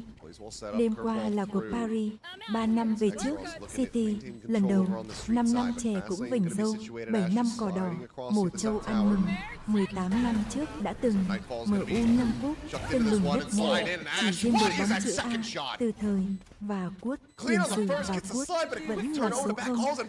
Cảm ơn Caric con 10.000 ạ. Một bài thơ hay. Nextros now, position is known. Blaze wall gets set up by Texture, so Flash connects, but it doesn't matter. The defuse is just stuck. As Lakia finds RB as well. What a Một bài thơ hay đúng trọng tâm luôn đấy chứ. Legit, like this is so Pacific pilled. But you wouldn't expect it in the lower bracket with all of these Korean teams, but we're getting some very messy Valorant. I could almost feel that GENG, it's like, oh, they've had their money broken, now they're going to buy a bunch of Sheriffs and do something Ash bắn quả vãi đái thật. Both Ash and Ziggs putting together some ridiculous shots on the Guardian and the Sheriff that round, which once again flips the economy game on its head. GENG, multiple players with 3+ K here. Coming into the gun round, Ash. Nhưng không hiểu sao tôi đang rất là ngóng chờ TFT mùa 18 anh em ạ. Có anh em nào gọi là có side job là người chơi TFT giống tôi không? Kiểu cảm giác mùa 17 này tôi chơi đến đoạn này là tôi dạo gần đây mạng nó cũng đỡ lag rồi nhưng mà kiểu chơi nó vẫn chán đấy. Có ai đồng ý với ý kiến của tôi không? Đây là một mùa khá tệ.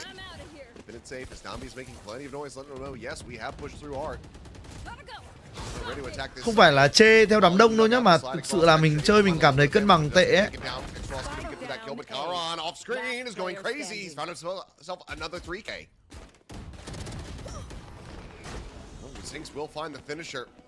And GENG now a little bit more comfortably back into a 2-round lead. I mean, that hold from Lucky pretty much just wins in the round. I'm pretty sure it scans the whole team of NONGSHIM as they come into A there. Saw it on screen be dealt with a second too late, landed up above the A arch, really high up in the sky there. And I think that's what gets Carol the 3K, like he's just shooting a bunch of players who all get scanned. Ra mùa 16 ngon nhỉ anh em nhỉ? Mùa 16 có phải là cái mùa gia đình không? Đúng không nhỉ? From Caron. Chuẩn chưa? He won them the pistol, he wins them another gun round with the 16 là mùa gì nhỉ? Xem lại cái. 3K to break NONGSHIM's money and force out the timeout from Silken. TFT set 16. 13-4-1. Đúng rồi, mùa gia đình.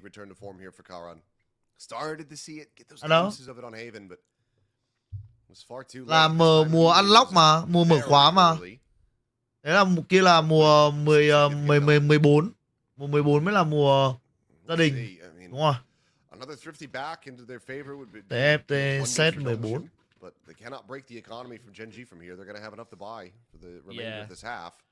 They're pretty much just splitting hairs at the end of the half here. Like you've just got to try to min-max the money. You're definitely throwing đâu cũng đâu phải. to force overdrive into this round. Mùa 14 là mùa gì nhỉ? Vì đường phố mà. Đấy là mùa 13 mới là mùa gia đình của tôi. I thought they were going to do in the previous round, but Dambi had opted to, go for a rifle purchase instead of dropping it to RB, who had nothing but a stinger. He could have just taken that overdrive, and I don't know, necessarily would have done anything different for them, but ui dồi ôi, múa nhiều, Caron nó cho mỗi thằng một viên vào mặt. Caron nó điên rồi đấy anh em ơi. And NONGSHIM might already feel like they're already too invested. They're in too deep. They have to commit to this B site. Nhưng mà nếu mà sử dụng ngôn ngữ của Threat City thì sẽ phải là gì nhỉ? Các bà có ai thấy mùa 16 pick VKL không? Cảm thấy gameplay Niche VKL ấy, phải thế đúng không anh em? À, Niche VCL. Ngôn ngữ 2026. Finds the kill. 3K for him. Can he get the fourth? I know exactly where he's at. He's going to go for the fight, and he is going to win it. This is Karon's site, Karon's map. And it feels like he can do phải học tí ngôn ngữ anh em ạ, không là bị outdated.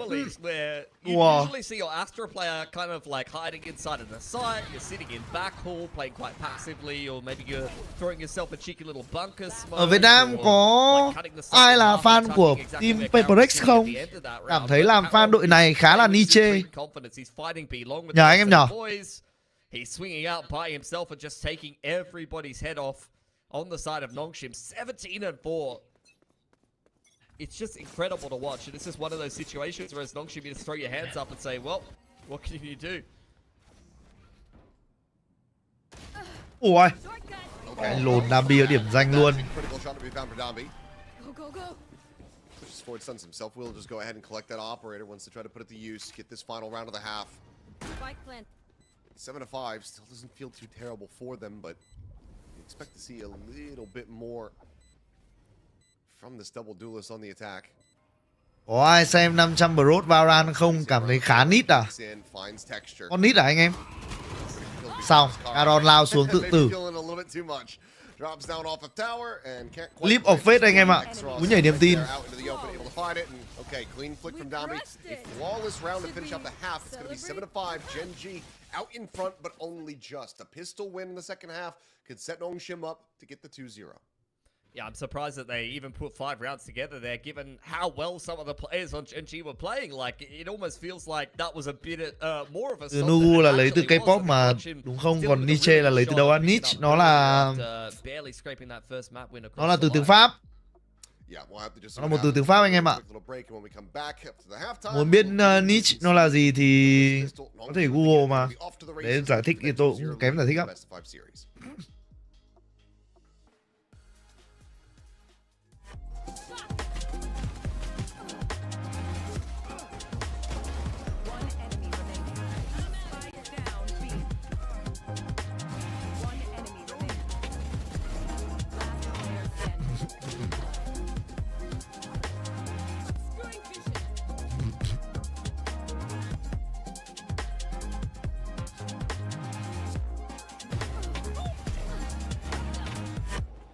Và xem vlog anh bom tiếp bác phải sang map sau. Bây giờ là second half mà.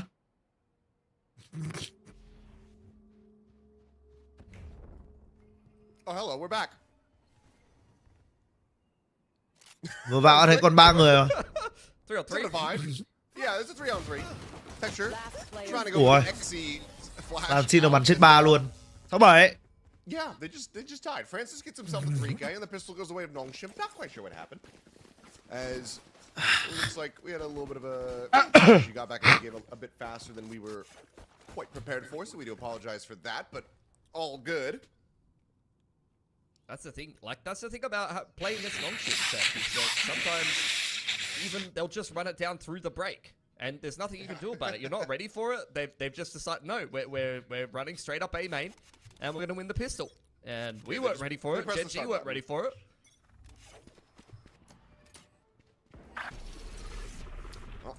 Zing's trying to go for that scale forward over towards doors. Will end up losing his life, and now you've got a massive push forward into mid from NONGSHIM. 4 players strong, getting plenty of information. And at the same time, this trademark. Oh, nope. Give it another try. There you go. Nope, never mind. It did get the slow. Oh, main boss is dead. Francis able to find Karan. Spike planted. As Ash just avoiding these martial shots, but he's been spotted, so RB will be ready to try to just take him out of the equation. Prowler to try to lead the charge here. Ivy eventually does manage to find Ash, and yep, there you go. Nó dọn bàn. BM ơi luôn rồi anh em ơi. Tình huống vừa rồi nó dọn bàn xong nó bảo BM ơi luôn. I mean, you know, we're talking about it. I was getting ready to talk about it during, you know, what break we did have. It didn't feel like NONGSHIM really got 5 rounds in that first half. It felt like they more scraped together 3, but here we are, tied up. No, seriously, I think that this is quintessential NONGSHIM. Even when it looks like they're struggling, they're still plugging away. They're still putting rounds together. You had multiple massive rounds from multiple different players on GENG. Karan went berserk in the first half. They're playing a vice comp that was working very well into NONGSHIM win 10k nhận không à? Có chứ đây Kisugi, anh có biết chơi gì đâu. And here we are at 7 apiece. Ivy in the bonus has already got an op-out. Still a very winnable game of Pearl here.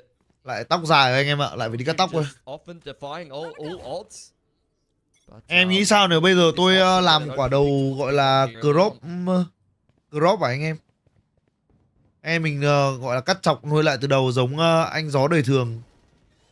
Being cautious about it, they know the economy, they know that Ivy will have been able to afford this, so cảm thấy maybe they've planted somebody behind the screen there, but ở Valorant Việt Nam khá là ít người để đầu chọc, khá niche. Nothing spotted in mid either. Texture considering this push, but you gotta judge just on the other side of that door. Francis, peeking out, will eventually get caught, and that is a big find for GENG. Yeah, fade out of the equation. Going to take away a lot of the info gathering here for NONGSHIM. They're going to have to do info gathering the old-fashioned way with some fancy footwork. But as it stands, they're falling into a pretty passive setup. There's no stack happening on the bonus round here. They're playing very fair as it stands, which means I think GENG should have a pretty nice execute into this A side unless you get some nice spams here from RB on the retake setup. Well, that orb grab means that running back is online and Texture goes rushing forward, checking around towards his art side, so won't be able to find any kills off the back of this. Phát plan luôn. Some amount of space and information. Meanwhile, được rồi. RB spamming away and it's going to be Downby sliding forward. Who's able Chưa đạt được bom anh em ạ, vẫn hơi khoai. That's the spike now on the floor. It does get recollected, but 14 seconds remaining. They have to rescale back into this. So Blazewall going to be situated. Texture jumps back across. Trying to get the safe plan, but Crabwell looks to try to pull him out into the open, and they do manage to get a smattering of damage onto this Phoenix. Ui ôi, kẹt cứng ở trong church luôn, ăn quả flash mù lòi ra anh em ạ. Ash trades it back. Player advantage still here in the hands of GENG. But if they suffer any more losses, then this still becomes increasingly strong for NONGSHIM, given that it's their bonus in the half. Sliding from Ash to peek Texture, just trying to play this together. Ash eventually on the repeat will be able to find it. Ivy now has to drift away and look to hold on to the operator, but Texture is quickly slotting his way down through water. He gets crouched in, and he will be able to find the punish. So operator going to be lost. They take everything away. Tôi mới làm 50 tờ Việt lót, 6/45 nếu trúng và NONGSHIM thua thì tôi donate Tumi một tỏi à. Chúc God of Not may mắn nha. Nhớ trúng 100 tỷ để cho em Tumi xin 1 tỷ nha. Là cho 1 tỷ ấy kín kín nhá. Nhắn tin riêng fanpage, xong rồi chuyển khoản vào tài khoản em Tumi hướng dẫn.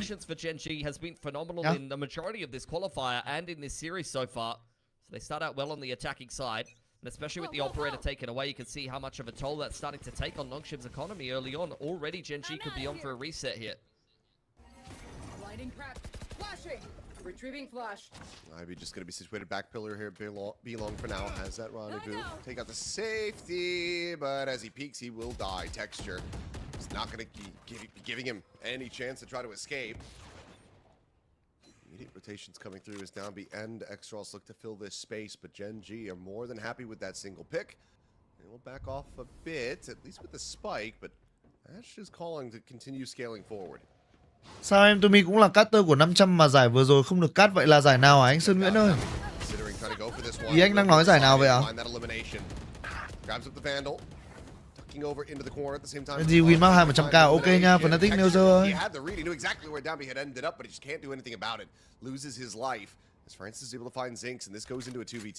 Break out the red panties. We're rich baby. Cây AS con đã ném 10.000 đồng cho em Tumi. Phách, thua một trận không có nghĩa là thua cả hành trình. Và GT, Arsenal đã quay lại vị thế của một đội bóng khiến cả châu Âu phải chú ý và GT, Mosquera và GT, Guevara và GT, Denver Overrated và GT, Luis Kelly là tương lai của bóng đá và GT, Gabriel Saliba là cặp trung vị khỏe nhất. Dạ, cảm ơn Carrick được 10.000 ạ. Walks out of the smoke to his demise, anticipating him from that street side. RB gets it done and ties it 8-8. Yeah, big clutch in the 1v1 there for RB. Avoids NONGSHIM having their money broken. I kind of am curious. Arsenal nói làm gì nữa anh em? Arsenal câu lạc bộ lớn nhất thế giới mà. Very close XVXs. I mean, I don't know. Zink's thinking about buying. Ám đều mẹ rồi. Caron bật 20 mạng, Texture 14 mạng. Cảm giác trận đấu vẫn đang khó. On towards NONGSHIM. That's a very messy exchange. GENG, you could tell they were ready for the aggression. The hot hands is a big tell that you're going to get the pivot and the flood back on over there from NONGSHIM on B long.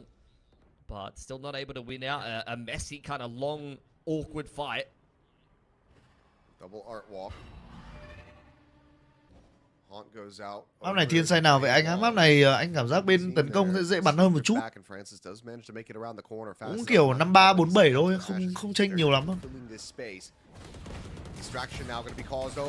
Ôi, hay. Không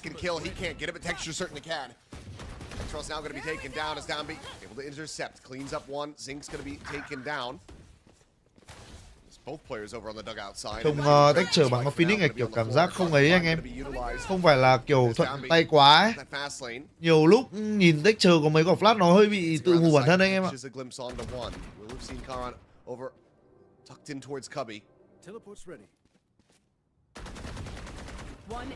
Ôi vãi đái ạ. Over the window and Ivy with the outlaw will be able to find Texture. So now down to Karan once again. The dive in, the ui tí được rồi. Dami nó nhảy nó ngợp luôn.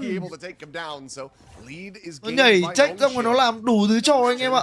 Hai anh em quả đấy bị động không biết làm gì. I mean, they did so much damage to NONGSHIM there. Every single round coming down to one player surviving. Once again, the sheriffs from GENG always do so much damage, always put them in a position where they're liable to win the round. I 100% thought that was going to be a lineup. especially with the game that Caron's been having. But as it stands, heading into round number 18 here, both teams broke yet again. Both runner-backs online. This is just such a tense, close back and forth game. Kind of the antithesis to what we saw in that first map, where both teams went on big streaks. This time it's just back and forth, round for round. As B-Long contest goes no one's way. You get the pivot back to middle here for GENG, but once again, NONGSHIM are ready here to fight. And Francis does one up there on Art. Last time he got caught, this time he's found the opener. That's a big cleanup. Lucky would love to try to get that elimination back. That Nightfall online. Prowler getting the spot on one. As running back is going to be sent. Push forward here from Ash. Đã được ulti X-Rod rồi này. Tạm thời bỏ Linh anh em ạ. Không nên chiếm quá sâu. Bị counter chết. Đây rồi. Thông A. Thông được cái side A này thì phải thông được dugout anh em ạ. Pushing around through the smoke, nothing going to be seen. Spike going to be brought forward, but already NONGSHIM very close by. Lakia going to be found. RB didn't even need to get vision of him to clean that one up. 30 seconds left. Just knows exactly where that default play spot is going to be. Meanwhile, Tumi out from the side. Karan's dead. Zinx is gone, and suddenly NONGSHIM, they are up to double digits, and GENG are faltering. Yeah, that's the clean round win that they needed. Going to help to steady the economy. Immediate timeout call coming in here from Solo. Never got the clean execution that they were looking for. Texture loses his head in middle, courtesy of Francis, which means the run it back gets taken out of the equation, and they're just kind of scrambling on that mid to A pivot. Didn't have any A main control. They spent a good 20-30 seconds just clearing out that space rather than getting themselves into a comfortable afterplant, and NONGSHIM had all the time in the world to join up with RB at dugout. He spans the planter. Never actually truly felt like NONGSHIM were getting tested in that round, and that's what allows them to get through it with 4 guns alive. Now heading into the anti-eco with double digits, they're feeling pretty comfortable that they can close out Pearl, unless GENG can cause another upset on one of these Sheriff rounds or string a bunch of rounds together on this attacking side yet again, which, to be fair, they were able to do on Haven. Tôi đi vệ sinh tí nhá anh em nhé. Anh em theo dõi trận đấu một tí thôi, đi vệ sinh cái tôi quay lại ngay. After the series versus RRQ, where you had to pull up that reverse sweep, get it all the way to that map 5, and then just can barely close it out. Don't want to be in that position again, especially with elimination on the line. There's nothing else after this. Winner goes to Paris, loser stays home, and it is a long wait. If you're not going to Masters London in between, which neither of these teams are, it's a long wait until you get to play again on the stage.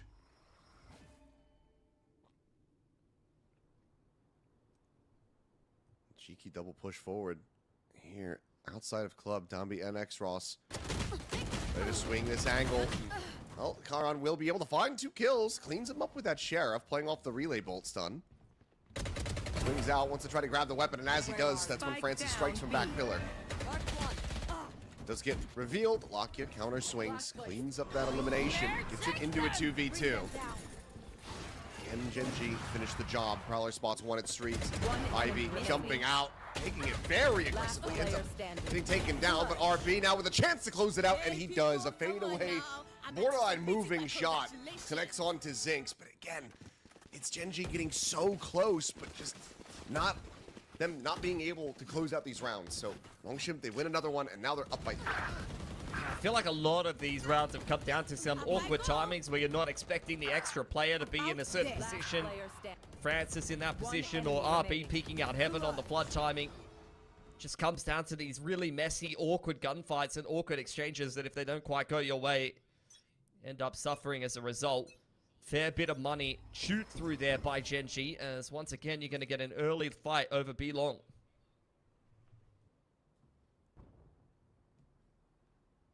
This time looks like the peak will be escorted by a curveball.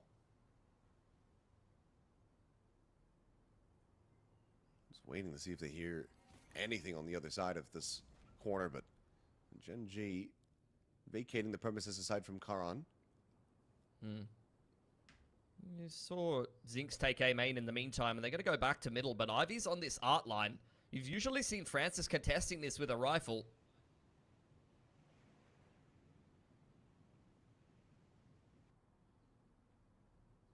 Genji knows something's up. They just don't quite know what yet. Trademark around this corner through the double doors. Molly up and over the top. Flush anybody out into the open who was tucked away, but no one there at home to be found. Now the pivot back over to the B site being made. Karan has to clear out that haunt though, and that's a critical one though. Poor Francis. Had he not sent that, they might have just been able to give up that flank and get caught off guard, but instead Genji now having to re-pivot. Work their way across towards the A side of the map, but Ivy on the peak. Able to find one, looks for the second, takes the rendezvous back, tries to get the gun out fast enough, and he does. Zinx is just a little bit too late to try to get the shutdown. Seal Garden's going to be committed in, but RB out in front, finding him. It's quite a bit of damage on the texture as well, who now has to try to commit for this plant. Turn over the side, Downbeat able to find that kill, and Francis will get Karn, and just like that, NONGSHIM Red Force found their footing at long last, and they are looking good.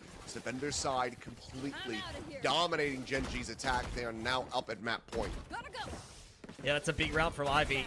I mean, we've kind of had our reservations about his performance so far in the chamber, but that's honestly a pretty impactful 2K in a very messy situation where if he doesn't draw that much aggro, if he doesn't get multiple frags there in that position, Genji's snowball will just continue rolling straight through Art and probably over the top of the A site. That point now for NONGSHIM looking to move up 2-0. For all the marbles, I mean, Genji able to have such an incredible run back on Haven, starting all the way down from, what, 2-round wins. Significantly closer to try to start this one off to get it into OT. Still need 4, but look at just the number of ultimates that NONGSHIM have available to them. If not this round, then certainly a future one would be theirs. But yeah, what a crunch play to go ahead and bring this one to a conclusion. Locky now going to be spotted, heard, noted, and hunted as he is just rotating out, trying to play elusively. Jumps up through the window. Dombi, however, is able to find him, pounds him down, cleans it up, and this time a lot cleaner. 13-8. Genji, I mean, a fantastic start for them in this half, but NONGSHIM able to rescue 5 rounds. They bring it back, they take the opening pistol, and then that just creates this tumbling effect for Genji, who just could not recover at all. Yeah, there was a lot of close XVXs, but that was a massive streak of rounds at the end of that game for NONGSHIM that makes it feel like Pearl was not as close as it was in that first half. In fact, I felt like Genji was kind of the better team. I felt like their comp was working. Obviously, Karen was having a fantastic game, but outside of that, actually a couple of the individuals on the side of Genji going missing a little bit, and look, it kind of felt like a bit of a domino effect. It took a while for that first domino to fall in the second half, but once NONGSHIM started to get more and more momentum, it felt like they were reading these situations a little bit quicker. They had timings than Genji did have in that second half, and rightfully so. They're going to move up 2-0 in that series, which really puts Genji under the pump yet again. The same as they were against RRQ. They ended up going down 0-2 in the series and brought it all the way through to map 5. But I think a game against NONGSHIM going to be an even tougher task, to be honest. Yeah, well, if it's going to happen, it has to happen here on Fracture. They looked very clean on this map just yesterday. Can that continue? NONGSHIM, you could be damn sure that they will have done their research. So we'll see what happens. NONGSHIM looking to bring this to a very swift conclusion and punch their ticket over to the pairs. Genji looking for a reverse sweep. We'll see what happens after the break.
Về rồi anh em ơi.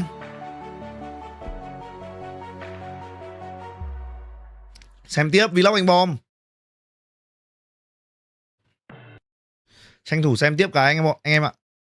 Hôm ăn lẩu xiên que. Và cái yếu tố quan trọng nhất trong bát nước chấm này đó chính là dầu. Các bạn sẽ phải lấy rất nhiều dầu nhá. Đây là một bát nước chấm đầy đủ, chuẩn chỉ và hoàn hảo dành cho những anh em nào mà không ăn được cay nhiều. Bởi vì khi mà các bạn nhúng đồ từ cái nồi lẩu mala sang, các bạn nhúng sang bát nước chấm thì nó sẽ tách gần như hết lớp cay đi, nên đâm ra là các bạn sẽ ăn nó sẽ rất nhẹ nhàng. Tôi thì vẫn muối, thêm một ít tỏi, ớt tươi, một ít rau thơm, lấy thêm một ít nước lẩu cà chua nữa vào là nó sẽ thành bát nước chấm mà tôi mong muốn. Còn đây là hình ảnh nồi lẩu mala. Trông thì thực sự các bạn quá chất lượng, hạt mala rất nhiều. Tất nhiên là nồi lẩu này thì trông có khi là chưa chắc đã cay bằng cái nồi lẩu cái hôm đầu tiên bọn tôi ăn ở bên Thành Đô. Trông ngon nhở. Các bạn thấy không? Nó có một khay nước riêng, đó là nước cà chua. Họ thường là hay có một khay nước cà chua hoặc nước xương để các bạn có thể nhúng rau hoặc nhúng mì ăn cho nó thoải mái. Còn đây là những cái chai bia mà bọn tôi gọi, các bạn thấy có chữ Trong Quỳnh khá là to ở ngay phía giữa chai. Trong Quỳnh là tên phiên âm tiếng Anh của Trùng Khánh. Tôi thì tôi cũng không biết là tôi đọc đúng hay không, tôi cứ phiên âm nó theo kiểu Việt một tí.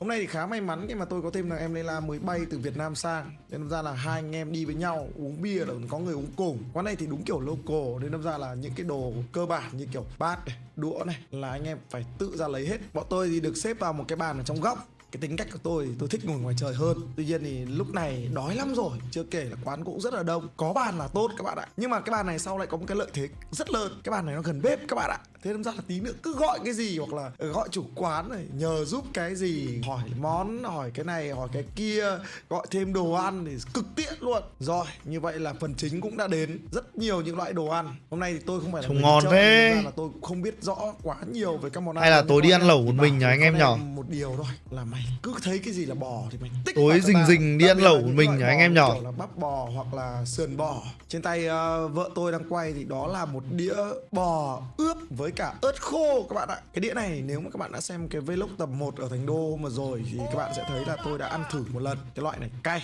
họ ướp với rất nhiều ớt khô, nhìn thôi đã thấy là cũng khiếp rồi.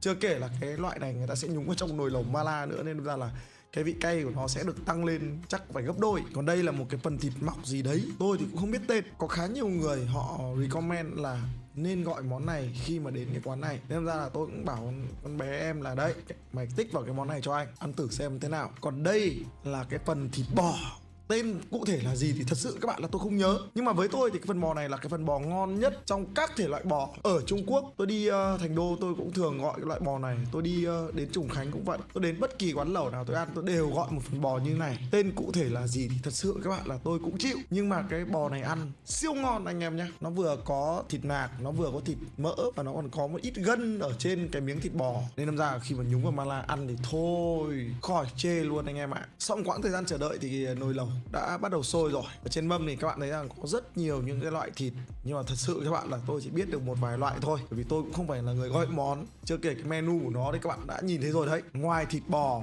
thì có một thứ nữa, đó chính là nội tạng. Nội tạng là một thứ ăn với cả cái nồi lẩu mala cực kỳ hợp. Ví dụ như kiểu là huyết này, lòng vịt này, gan, mấy cái thứ đấy ăn rất ngon. Ngon thế đùa. Tôi thì cũng không phải là người thích ở Việt Nam ăn quán nào là gọi là sắt như này nhất nhỉ anh em nhỏ, hay là để tôi đi tìm hiểu, tôi đi khám phá nhá. Bây giờ nhá, sau cái quả mà tôi bị mỡ máu ra là từ hồi đấy trở đi tôi rất quán nướng thì tôi đã trải nghiệm đủ rồi, khá đủ, đầy đủ rồi ấy.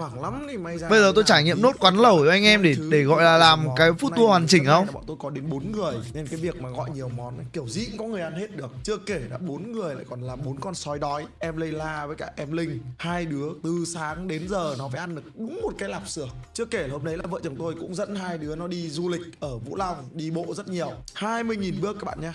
Địa hình lại còn là đồi núi, lại còn có thêm tí nước nữa nó chảy vào đầu. Lúc này đã gần 9 giờ tối rồi và bọn tôi đã có một ngày gọi là đi bộ miệt mài. Đến cái tầm này nói thật với các bạn, cái gì cũng sẽ ăn hết được thôi. Chứ bình thường thì chỉ có hai vợ chồng thì rất là khó để có thể quay một cái vlog perfect cho anh em được, bởi vì gọi nhiều ra thì ăn. Cho em xin về quán nướng ok ở Hai Bà Trưng và Thanh Xuân đã. Hai khu vực đấy thì hơi khó. Anh hay ăn ở Mỹ Đình cơ, anh sang bên khu người Hàn ăn.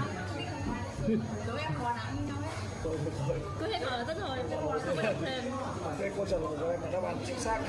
Còn đây là phần bò mà tôi ấn tượng nhất ở cái quán này. Con mẹ bò này thuần ớt à? Không hiểu tại sao người ta có thể làm một cái phần bò toàn ớt. Ở phía dưới thì là bò tươi, phía trên thì các bạn thấy không? Một nửa là ớt xanh, một nửa là ớt đỏ. Nhìn thôi đã thấy khiếp rồi. Hôm đấy thì tôi cũng không biết là cái phần bò này sẽ ăn như nào, nhưng mà con em tôi thì nó cứ theo đúng chỉ thị của tôi, cứ thấy bò là tích vào. Thế đâm ra là gọi ra được một phần bò mà trông cũng khá là đáng sợ. Trông đĩa thịt bò ướp ớt tươi rất hấp dẫn, nên tôi quyết định là thử ngay một miếng nhét vào nồi xem nó như thế nào. Tất nhiên rồi, khi mà các bạn kéo ra thả xuống nồi lẩu thì kiểu gì cái ớt nó cũng sẽ trôi ra thôi, nhưng mà cái vị ớt tươi tôi nghĩ là nó vẫn sẽ còn, kể cả các bạn còn nhúng vào nồi. Cho em xin quán nướng khu Mỹ Đình á.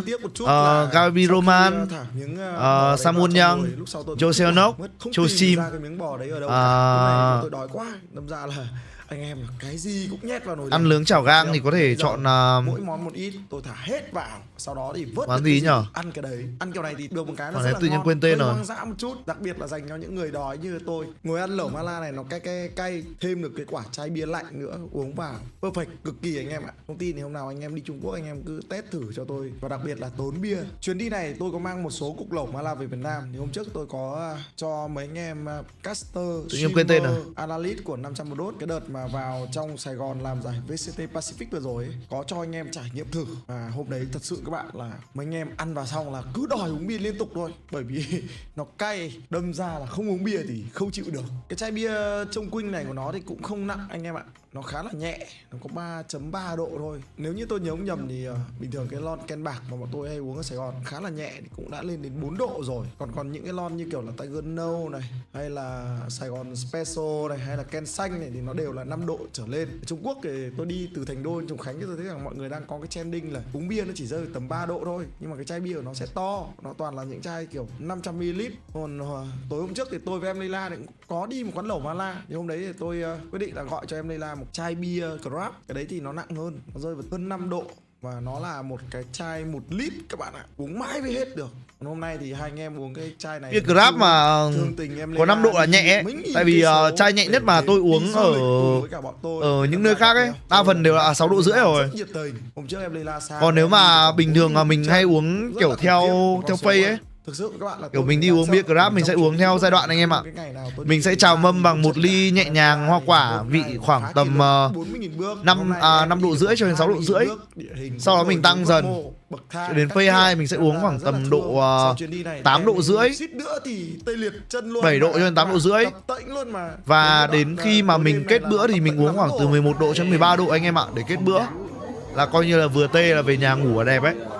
Đa phần đi uống bia Crab thì nó khá là dễ uống. Uống bia Crab thì không phải là uống để chết anh em ạ. Bác của anh là có lấy dầu hay gì đâu, anh lấy nước cà chua. Anh lấy muối. Lúc này là bọn tôi nói chuyện một chút về cái bát nước chấm. Thì trong 4 người ở mâm này thì chỉ có mỗi mình vợ tôi là pha một cái bát nước chấm đúng kiểu của người Trung Quốc thôi. Còn bé Linh và cả Leila và tôi thì đều là những cái bát nước chấm pha theo cảm nhận cá nhân, là thích pha cái gì thì pha. Những cái bát nước chấm này thì nó sẽ không có tác dụng gọi là lọc bớt cay của đồ nhúng trong nồi lẩu Mala lên, mà nó chỉ gọi là hỗ trợ cho mình có thêm một chút gia vị, hương vị trong việc chấm cho nó có vẻ mình sẽ có cảm giác là nó sẽ ngon hơn thôi, chứ còn nó sẽ không giảm cay. Bởi vì đơn giản là bọn tôi thì đều thích ăn lẩu Mala bởi vì thích cái vị cay của cái lẩu Mala. Thì bọn tôi không muốn là dùng một cái bát nước chấm nó chuẩn Trung Quốc quá. Để em thử cái miếng ớt này, hôm nay em thử giờ, chưa ổn không? Nhúng vào nhưng vấn đề là xong nó trôi đâu thì đi ăn rồi không? Anh không biết là ăn riêng của ngày đây, không biết chỉ riêng nhá. À quên thịt hết, mình chỉ bảo thịt thôi. Có đã, mình đã gọi lòng vịt chưa? Gọi lòng vịt em ơi, trồng mầm cỗ luôn rồi. Lên nào. Trông ngon đấy. Vào trận này anh em. Đây để tôi out ra.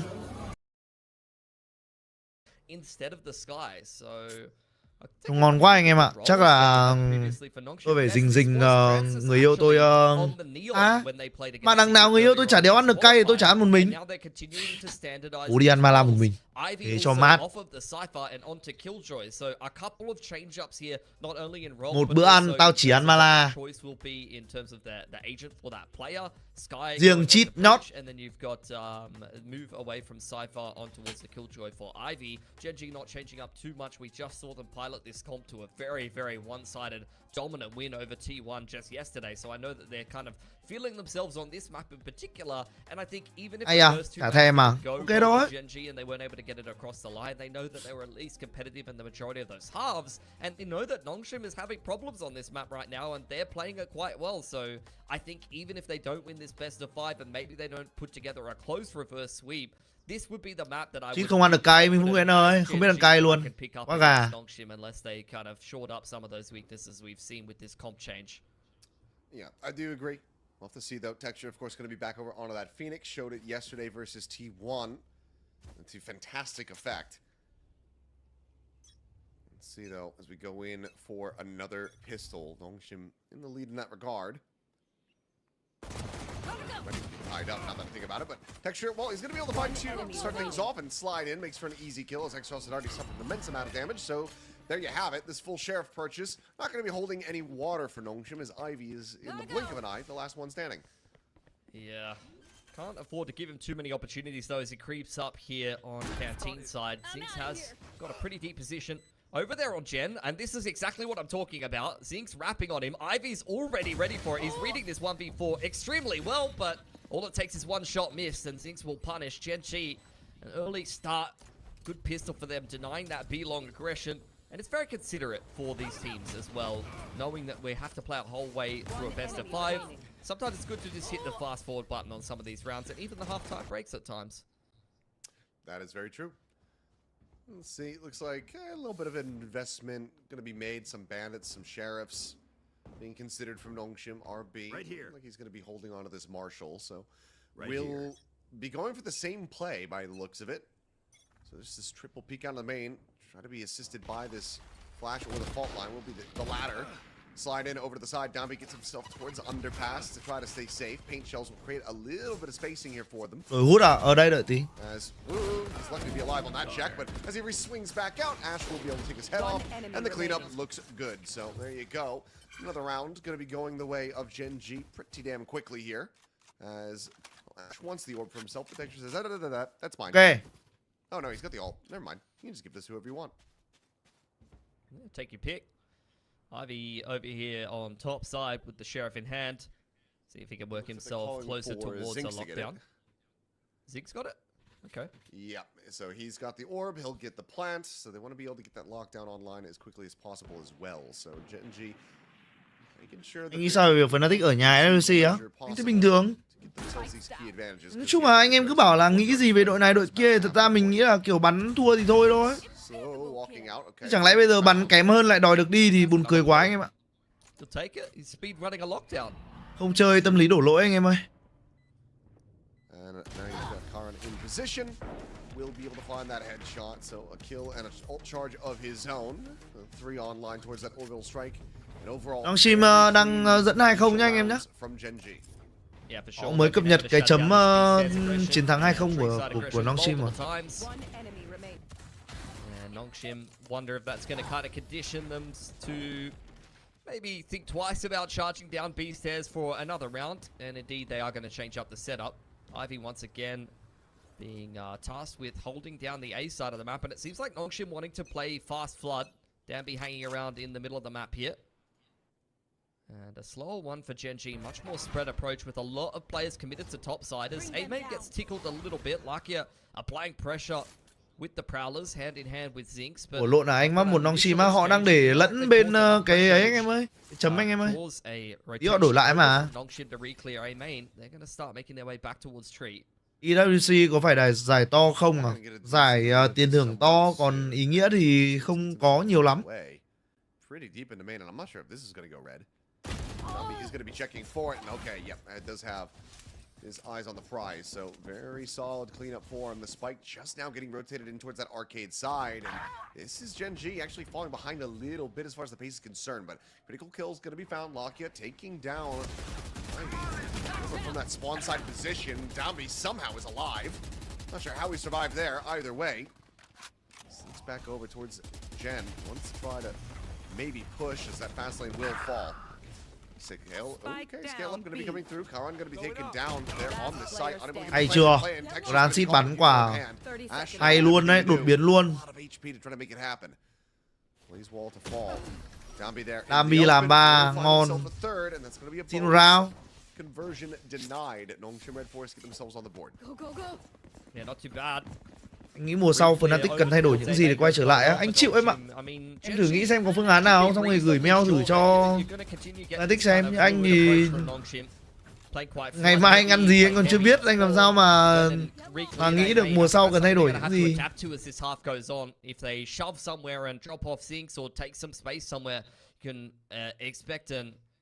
Equal reaction from NONGSHIM, who, by the way, are straight back on their bullshit. It's an immediate 4-man stairs push. After that has worked out poorly for them multiple times in a row, they're not going to be too dissuaded about it. If Zinx can find anything here, he will have done the Lord's work for GENG. Might even be able to find more. There's the push out, finds the first, and can't quite drag it over for the second, but even getting one in that position, still going to be quite good for him. Một Killjoy. Full ring around the rosy approach from this north side. Đấy một con Brick, đánh giá là đổi con Killjoy lãi anh em. Nguyễn Đạt đã ném 36.000 đồng cho em Tumi. CK Tumi có nghĩ năm 2046 là ngày tàn của bóng đá không ạ? Tại sao Nguyễn Đạt? Nguyễn Đạt với 36.000 nhá. Ủa là sao?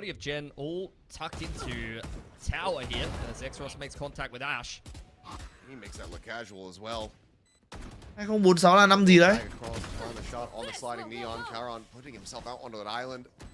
Ends up getting picked apart. Sun's there on the lock. He's just trying to poke and prod, but eventually will be overwhelmed. And now it is all down to texture.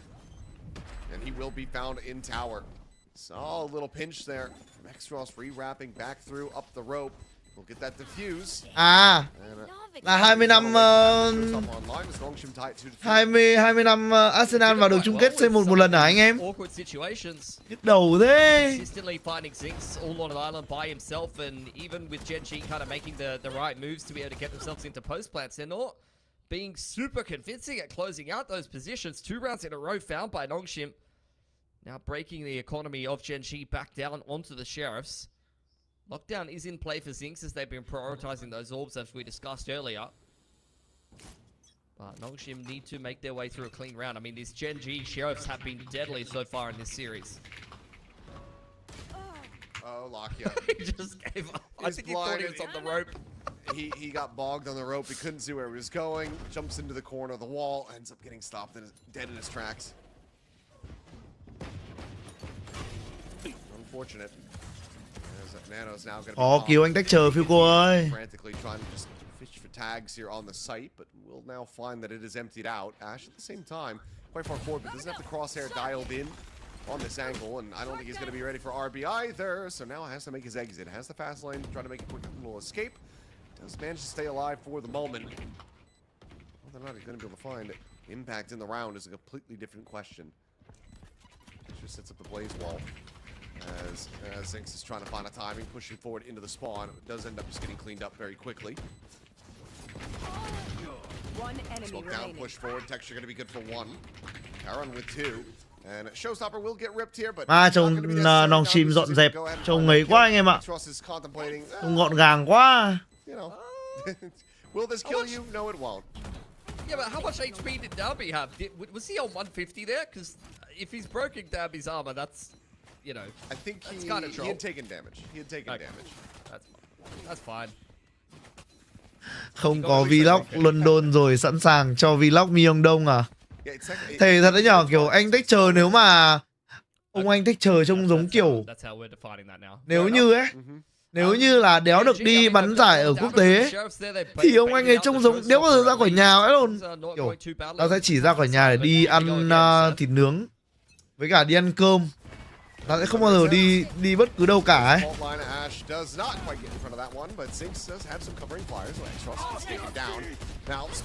Hay này. NONGSHIM định bắn láo nhưng mà không được anh em ạ. Genji counter khá tốt.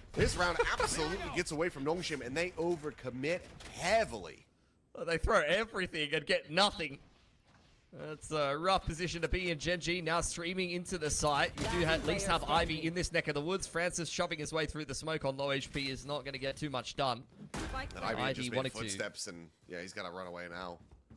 Yeah, if he even gets a kill here though, he will have the lockdown coming into the next round. But you're very happy with that. They won't hunt. They've got 5 ults, they got 5 guns brought on through. Like, that is about as good as that could have gone for GENG. And I think, honestly, for the rest of this half, given how many times NONGSHIM have pushed tree, you're probably just, like, triple high, low tree at the start of the round no matter what. Or, like, pre-util it. Because, honestly, the amount of times NONGSHIM have just run it down tree and either got punished or, you know, found some space there. Getting a little played out. Ivy, 1v1 with Caron for his lockdown here. Deleted. Nice. Wins it. Wins it, keeps the gun. At least for now. Tech's just watching towards that drop from in, but Ivy will just cheat back over to Dish, so we'll be able to keep his weapon in hand. So đồ ăn nước Anh thật ra mọi người cứ bảo là không có gì ấy, thật ra ẩm thực ở Anh thì tôi nghĩ là kiểu họ cũng có những món gọi là truyền thống anh em ạ. Bảo là fish and chip thì là ý là trông fish and chip nó kiểu phổ biến thôi. Tất nhiên thì tôi nghĩ đất nước người ta cũng phải có những cái món truyền thống chứ. Again, you're seeing GENG starting out heavy towards tree. Here it is. And this is what I'm talking about. You just relay bolt that every time. No matter what. Make sure that NONGSHIM aren't running downstairs at you, which this time. Thật ra tôi thấy là Anh họ nổi tiếng về các món đồ ngọt với cả kể cả các món bánh hầm anh em ạ. Still going to be a little bit slower to start scaling forward. Dobby considering going for that greedy peek. He's going to end up getting detained over towards Arcade. Tucked around the corner though, but Texture, he will find him, not dissuaded. Nói ẩm thực nước Anh thì chắc là phải nói đến mấy món hầm. He peeked out a little bit wider. Would have been able to find X-Frost as well to boot, but instead Will just dialed in on bench, sees the leg, gets the dink into the spray down, double headshot from Texture. Ôi át chớ ạ. Ui. Francis, however, Ăn xít thì đéo làm được 3 vậy. Comes up with 3 kills, but now is down to 18 health, and it would have to be an ace clutch. Hay. There you go. Caron dialed in on the angle towards Canteen. Will be able to flush him out, and that is going to be GENG back into a lead. Yeah, nice. Round from GENG overall. Just simplifying things, dumping util on stairs side, dumping down the lockdown when they know that there's no kind of reply, and they do an excellent job of hunting down Danby on Arcade side. No one really having too much impact. Neon bản này bị nớp chưa? Đang bắn bản 12.08, chưa nớp anh em ạ. So GENG investing 3 ults to be able to break the money of NONGSHIM. You're very happy about that and continuing to kind of hum along nicely on this attacking side. Money's looking good. Now they're shoving in towards A main. Zinx alone on top side, quite happy to take the rope if needed. Go, go, go. Just waiting, seeing if he does get pushed, and then otherwise we'll start to scale forward off the back of this pressure. But as the alarm bot, or rather his turret, gets cleared on that north side, we'll just go ahead and take the rope across, join in with the rest of the team. And now you've got Caron able to play back. Deep post-plant position for the Molly lineup, as well as that orbital strike. This is looking pretty unassailable overall for NONGSHIM. Chucked in, really bolt going to be sent. Ash just playing, dancing around these walls, not being spotted until the very last moment, but eventually will get taken down. Now, orbital strike going to be called in as Texture loses out on the ultimate. So far for NONGSHIM, still 5 players strong as Boombot looks to try to lead the way back in. Shots out, swing in the corner. Ivy unable to find it, and Ziggs has just got 4 players dead. Phải luôn GX bắn A luôn. Được chưa? I think it's the first ace that we've had of the qualifiers. GX bắn cái round vãi cả đái rồi. Absolutely massacres them. Out of nowhere. Just peeks out Sandside through the door. Last kill found on the site. And it was somewhat necessary, I want to say, because you saw Ash die on the site and the runner back not get too much done, which forced them to use the orbital probably earlier than they would have wanted to. I thought break out the red panties. We're rich, baby. Nguyễn Đạt 36.000 nhá. Nói thế chứ fan pháo đừng buồn, tôi thấy X là một bản hợp đồng chất lượng anh đá, được hẳn cái cúp C1 sang tận Paris mà đáng từng xu. Đùa đừng cá Senan nữa mà, đùa. Cứ thế thôi. Danby whiffing on the initial shot. Texture just gets out a little bit wider and cleans that up. Shrugs off this alarm bot. Isn't really concerned about it at all. double check around the back of that box, but he got what he came for. A kill and an orb. 2 more charges towards another run it back. Yeah. It's a bit of an awkward start to this round for NONGSHIM as they try to get a bit more of a foothold in A main. Francis wants to fight because he's rolling thunder here.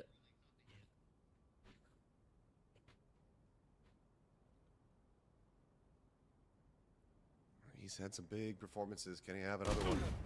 As Ash could be the one that tried to lead the charge, but no, it's just Lakia actually taking the fights early. Good forward check. Meanwhile, curveball right there into the face of X-Ross. Calron will collect it, and Texture is starting to have a little bit of fun. I think he might be a bit pissed off at how those first 2 maps had gone. Let's him know it, and it's again Ivy just to try to hold on to his gun, lurk over on the other side of the map. Meanwhile, Texture is on the prowl. 30 seconds left. Orb grab, plant, another lockdown, fast tracked off the back of the ace for Zinx. Lovely. Spike planted. Ivy here. Recalling my Texture's done a actually pretty good job dodging his turret. Might be able to creep up on him and tower side. I think Ivy's just dead here. Should be. Yep, there's the elbow spot. And he's just going to be none the wiser. Texture, no. does he actually try to knife him? No. Texture! Yeah. Destroyed. Yeah. Oh my god. He is... I think if I open my window, I'll be able to hear the screams. I'm on the opposite side of the city, and I'm fairly confident that I would just hear the faint echo through the mountains of Texture yelling all the way over at Gangnam. I mean, the good news is Ivy already had his lockdown, so, like, yes, you've lost a couple of guns, but I don't know. I want to say worth. Oh, boy. Muddy's fine on GENG, and the Muddy is cooked for NONGSHIM. 6-3 here as GENG. I mean, you can see how good Fracture has been going for them in this qualifier. It feels like they're in flow state. I mean, they really have been. And this has just been, you know, gorgeous from these guys. Let's see how many more they're going to be able to rack up. As it is just Ivy alone on this side of the map yet again. Big push out of a main, though. So this is going to be some quick info gain as GENG start to make some noise on this side. See where the lockdown gets dumped. That is such a deep lockdown. It's going to flush out the entire site here. See if Ivy's even going to be able to get anything done. Might just forfeit the site and try to evacuate over on tree side. So he will make it out at least. Yeah, he'll just be able to make his exit. Meanwhile, safe plant going to be there from Ash. 36. It was for more of a default on the box. Uống nước nhiều, đi vệ sinh nhiều quá anh em ạ. Đúng là mùa hè. That's the lockdown going to be set up as Karan. He is trying to lead the charge here on this one. Overdrive going to be pumped as well as they try to fight their way forward into this one. NONGSHIM làm 3. Ulti vẫn đang còn và đã bị phá. Oh boy, a little bit of a catastrophe. Ây da. NONGSHIM will make this one very, very clean. Bằng một cách nào đấy thì sau 36 thì NONGSHIM lại ăn được luôn này. Yeah, they really just understood how to trade out the ults there. Like they allowed the lockdown to go down. Even with the weaker buy, they just forfeit that beat site and they understand they have their own lockdown.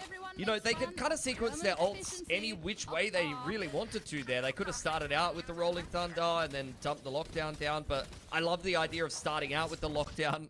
Get a replay of some target practice. Interesting. And then flushing GENG out of the site, and if they want, they can follow up with Rolling Thunder on top side. So that was beautiful for NONGSHIM. You have the orbital thrown on in there as well. The overdrive, they played that round super well, even on the light bite. So of course they'll earn themselves a fourth as once again they set up towards A main, much the same setup as that last round. They want to sit here in this trap, and if nothing happens, I'd imagine they're just going to push bottom side in the mid round. I mean, if X-Ross hears anything, likely going to be a full send. You've got the breach right here alongside you. The boom bot to start. Yep, there you go. That's more than enough. So Showstopper going to be invested. Texture just cannot get away from it. Đẩy hay đấy. Trắng chưa? And it's going to be NONGSHIM profiting from it. Bù sạch main luôn. Ui. Lakia going to be noted over it. NONGSHIM bắt đầu phản pháo rồi đấy. Just leaves Zinx all to his own devices. That's, honestly, both of those last 2 rounds have been phenomenally played by NONGSHIM. Ivy v Zinx on the timing here. They're going to be well aware that the Killjoy will probably be solo on the other side of the map, and Ivy is very fishy about this one. Gets his head taken off immediately by Zinx, who continues to show his mechanics. But I don't know if he's putting together a 1v4 here with the bomb Xem lại round 3 năm đoạn cuối texture làm 5 á. Để tí coi anh em ơi. I rate it. 30 seconds left. Đây tôi xem lại luôn. I got money on him one tapping at least one player mid rope. Texture yelling all the way over at Gangnam. Enemy down. I mean, the good news is Ivy already had his lockdown, so like, yes, you've lost a couple of guns, but I don't know. I want to say worth. Không muốn tôi xem này gì? Còn mẹ. Oh boy. Well, it looks like this time around they will not be leaning into such a risky play. They know that they're still in a pretty precarious spot. I mean, getting that thrifty in the previous. Không muốn tôi xem tình huống đấy gì? Last two rounds, the half, and now, I mean, already, even if GENG get this 7th round win for themselves, it's very similar scenes to Pearl, where it feels like they should. ATK X1 có phù hợp với người tay nhỏ cầm claw không? Không nha, Đặng Khôi Trần ơi. Đặng Khôi Trần ơi. You know, even in these games where I feel like GENG is playing very, very well, once again on Fracture, like NONGSHIM just works. Mẹ nhìn texture 8 xác. Mà trận đấu rồi đang mẹ 11 round rồi. Ở đó ấy làm 5 deal thật. They scraped their way through a really, really nice ult exchange, and in that last round, they just completely outplayed GENG. Really nice showstopper timing and just crunched them on bottom side with no recourse.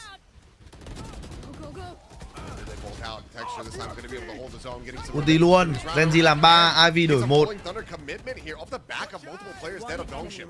Hay chưa? 7-5 luôn.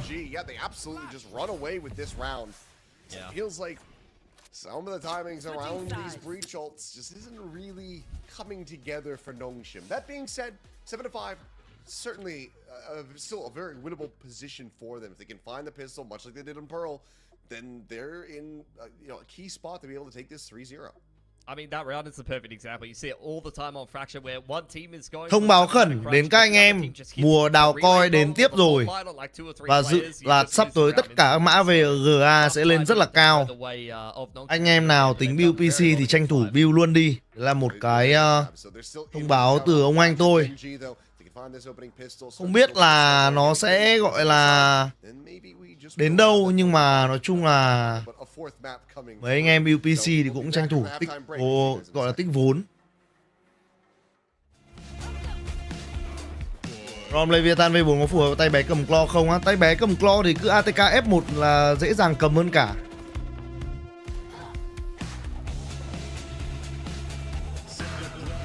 Mày theo chính Thái Bùa hay là chính Thọ trả lời ngay à? Tất nhiên là anh chính Thái Bùa rồi. Đùa.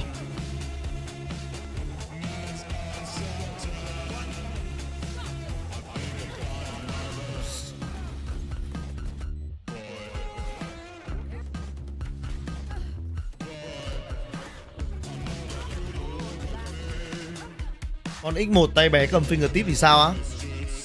X1 tay bé vẫn cầm fingertip được. Cầm nó hơi chật một tí ở đoạn lưng bàn tay thôi.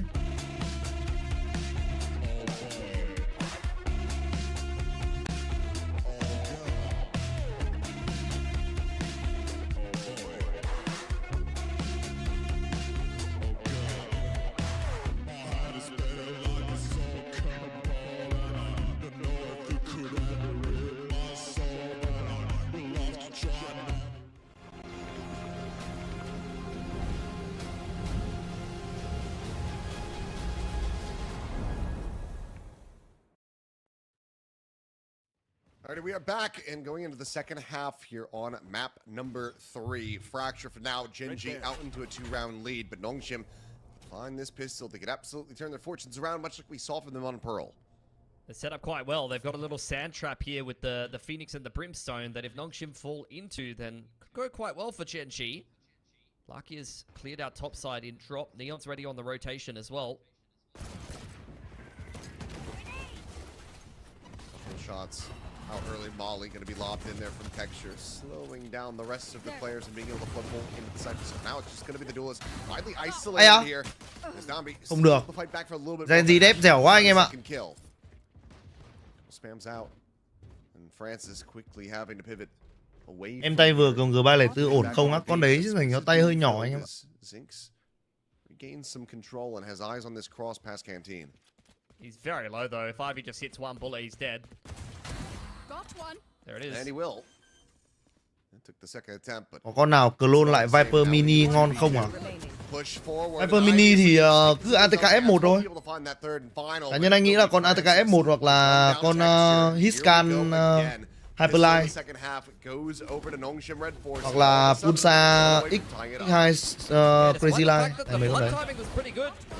Traded favorably there. Zinx makes it onto Canteen line on a decent timing, but just doesn't hit the shots that were needed, and then that's. Tưởng Genji thắng được round vừa rồi là thua anh em ạ, 6-7 mẹ luôn mà. Long range duels being taken with the sheriffs is enough to win that pistol, despite it not having a favorable start. She with much the same setup to start this round off, but not really much brought into this round. Right there. Some spam from X-Ross. Hardly nothing found though. Is Lakia and Karan going to go on this very aggressive? Rất là cái thị trường chuột gaming hay là gaming gear nói chung bây giờ nó có nhiều mã lắm anh em ạ. Kiểu anh em đi tìm hiểu nó sẽ kiểu vô vàn đấy. Đang bị nhìn cái đéo ấy nhở? Does end up getting taken down. Weapon, of course, not going to be recoverable from this position. And they're still suspicious about this. The paint shell actually gets brought out as well. Yeah. Honestly, leaving the door open gets you kills a ridiculous amount of the time. They just assumed the door was already closed when Texture left the site, so Karen gets a freebie there. Right there. Flash out. Flash peek. As Francis and X-Ross, I mean, can't really continue to play from this position, you would think. And yes, they will start to go on the pivot. Lakia is right on the rope. Lakia's right on the rope. He has no idea. Hi. Oh. He's intercepted. He's looking for a gun. There isn't one. It's just a Marshall. But at the same time, X-Ross gets taken down, and oh my God, Lakia Tự nhiên bắt được quả bom ấy. may have just won them Ăn the eco luôn này. to pull off the eco. That Molly didn't make it up and over. Molly đéo ở đấy. Kind of tell exactly where it is. Meanwhile, Ôi, Lakia tỏa sáng round key chưa? No, he's got that bulldog in hand. He's able to find one, but Ivy's looking to rescue it, and he quickly draws down with the sheriff. Gets himself a third, but the round. Đúng rồi, ai thằng series này đi Pháp anh em ơi.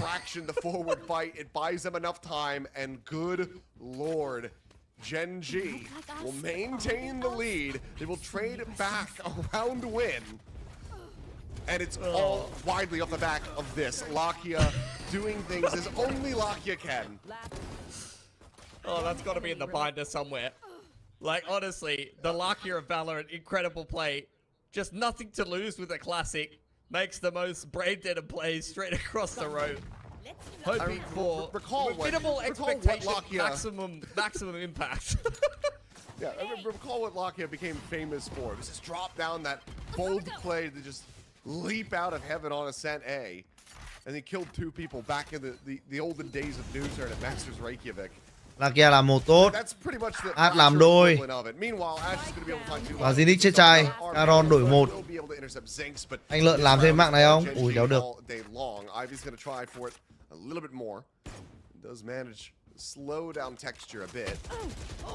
Hay rồi, Ash làm 3 luôn. Anh này làm tốt quá ta. Courtesy of winning themselves that eco, they're now on a little bit of a roll here. Start to get some ult cycled in. Ash, nice little multi-frag from himself on the Phoenix. It was a messy exchange. Number of players from NONGSHIM do actually make it onto the site, but not enough impact found. As the buy coming through here, Francis has to go back down to a Stinger to be able to afford enough utility to help out the rest of the boys. Cảm giác bản đua lít hợp hơn á. Tập nhiều thì quen tay thôi anh em. Decent impact if he rips it because the armor and the money is not super clean for NONGSHIM. Early drop take here. I'm out of here. Work out. Just diving over top of all of this util. Lakia going to be separated away from the rest of the squad. Zinx at the same time trying to play it quietly, still tucked over outside of drop. Meanwhile, Ivy's applying pressure on the opposite side of the map. Hi. Dombi able to flush out Lakia. Tex striking in for 1, and Zinx eventually going to be found as RB gets that kill. Spike in play. NONGSHIM are not looking to go down without a fight. Nai trai Genji. Tỷ số sẽ được thu hẹp về là 7-9 anh em ạ. Swoop in. Khó mà retake. Cleans it up, but it's not quite ready for Francis. As Curveball going to be chucked through. Cleans up 1, gets it into a 1v2. RB going to be trying his own luck though. Rides the rope over to the south side and should be able to have a very good backstab timing. if even necessary. Ôi, xây xác rồi. Molly the corpse. Anh Lợn cứ thấy rằng em đam bia là xây xác rồi, tốt rồi. Wouldn't have minded to get involved because one more kill would have given the orbital there, but he'll take it. As NONGSHIM scrape together a round win, it's tentative, especially given the fact they're in a 4-on-2. Ash and Texture actually get quite a lot of damage. I mean, Texture really doing the majority of the work there. I thought they would have had good enough money to reinvest here, but given that Ash still has the overdrive, you've got to run it back, and let's be honest, we've been talking about GENG Sheriffs all night. This is not a round that NONGSHIM can take for granted, and they might even invest the lockdown just to try to safeguard their own finances here. Well, they're gambling correctly. See that early alarm bot place, and are you mad? Because I'm not. Bánh mì dưa lưới đã subscribe nha. Going to be Zing's operating alone. Meanwhile, that deep flank going to be coming through. Even with the arcade access, still opting to go for this underpass placement of the lockdown. He's going to be found. Relay bolt's going to be exchanged. He will get stunned. Tries to clear the corner. Does manage to do so. Lockdown will be waited Chưa out. bom được à? Ui lâu đấy. GENG going to try to get themselves forward into the site. King Shell going to be logged in to no avail. Lockdown just rushes up into the smoke barrels. Ôi. RB chết quả nhảm chưa? Ô. Lên gì? Hello? Here it is on display. Karan able to find Ivy. Spike never got planted. What in the actual fuck? Just able to snipe him down. Worked his way into the underpass, caught a glimpse, catches that kill. And now it is all on X-Ross, who has been sussed out. One off of paint shells, the two off a showstopper here. They need to make sure not to give him too many opportunities. Tôi nghĩ là vấn đề của team NONGSHIM là vẫn cố chơi cái con brick map này anh em ạ. Ini map này nếu không phải là phết thì đừng chơi. Brick bây giờ cứ chơi idolist xong rồi gắn con brick vào hoạt động cái đéo là được, đúng không? Nói chung là mình thì đéo đến mức ở trình độ mình đánh giá được đâu, nhưng mà kiểu ý là cái việc mình chơi Valorant bình thường ấy, mình thấy là nếu mà không phải phết thì cũng nên là Sky anh em ạ. Kiểu chơi mẹ Phoenix map này đi, xong rồi kẹp con phết vào như kiểu bên GENG này.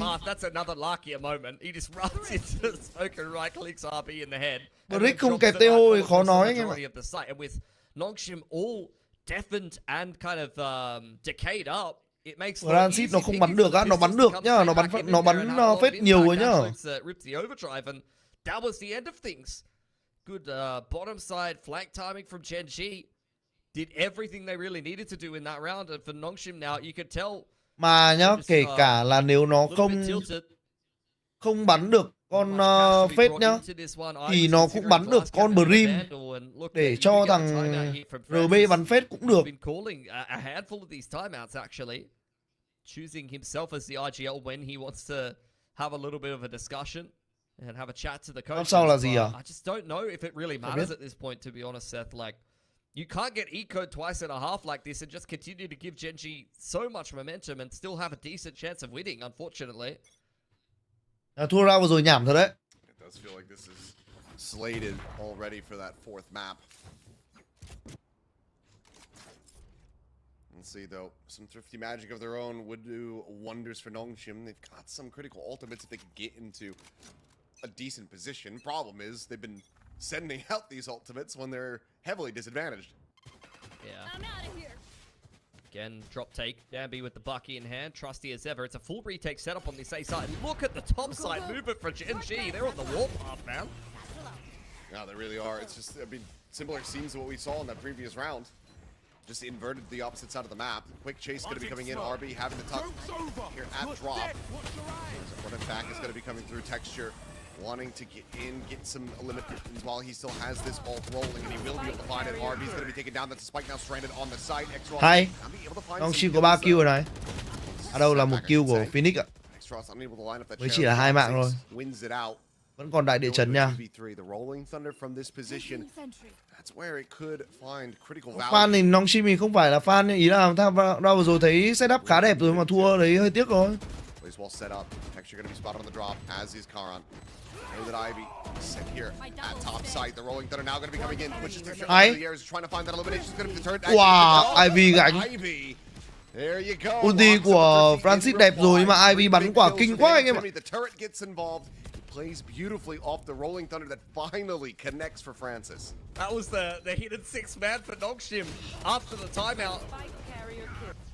Got the coaching staff bringing the turret into the fold. You absolutely love to see it. And GENG walk away empty-handed after a massive topside rush into Dish. They throw a rolling thunder, an orbital. Like, how many ults did they throw into that round against pistols and not manage to win it? That is going to be crushing.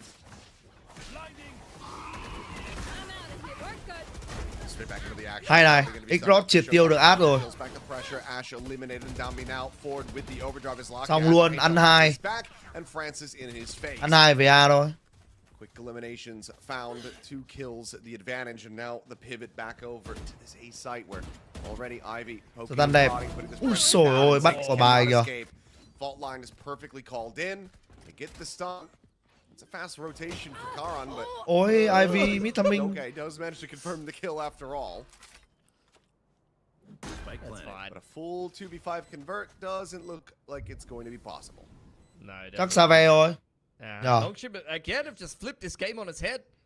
Even in a thrifty round, they managed to cause a little bit of an upset in the round previous and draw out a lot of ults from GENG and then just follow up very nicely with a immediate gun round afterwards. It's starting to chip away at the money of GENG. It's crazy that NONGSHIM keep giving themselves lifelines to win these games. Like, you see great rounds out of GENG. You see unreasonable plays where they're winning rounds with sheriffs or individual players are making massive plays. But NONGSHIM are still looking like they're going to 3-0 this series. It's kind of crazy. Karan holding his own, getting another charge, retaining that weapon, but NONGSHIM once again 1 round away from tying things up. They've got the orbital strike online, and this time it's Solo's turn to go ahead and call the timeout. See if he can get some involvement from the turret on his side of things. Oh, for sure. Getting the turret pep talks. You know, you talk about the chair slap meta, which is not really as much of a thing in Valorant because we park the coach in, you know, a room 30 meters down the hall sometimes. But look, the turret slap meta is what I want to be seeing. You need to get that turret nice and popped up. I don't know what GENG are going to be able to put together here, though. They do have a decent money to be putting buys together, but no ults other than Zinx are really anywhere in sight. RB has got an orbital to kind of simplify one of these site takes or maybe try to lock down one of these post plants. See if NONGSHIM start to recover to, respond to some of this topside pressure. I feel like a lot of the time GENG have been often playing full retake on one side with Zinx there, and then the rest of the team just kind of charging forward on the other side or playing a big heavy trap setup. And I think NONGSHIM are reading that and responding to it very well. Ivy swapping over to the Killjoy has very consistently been able to find impact on the lurks and giving them contingency plans to kind of pivot back to. And the rest of NONGSHIM just continue to play their way into excellent positions on this attacking side. It's been great to watch. See if they play around again what looks to be somewhat of an A-trap from GENG prepped after this timeout. Anh Tumi bắt chuột hàng nào đỡ bị ẩm nhất vậy á? Bây giờ thì là Zoe. Bắt chuột Zoe thì bây giờ chống ẩm khá tốt. Where RB has not gotten a kill this half. I'm pretty sure he ended the previous half with 5 kills, and he's still at 5. Push it to the corner. Sun is there though. Down B. Sim điện à? Đổi được mạng này. But it's RB and Ivy. Okay, he heard me talking. Manages to get himself another. So he's chucked in. Ivy gonna be decayed down. 2v2 nhá, không phải là không có cơ hội nhá. Ulti là để lấy vị trí anh em ạ.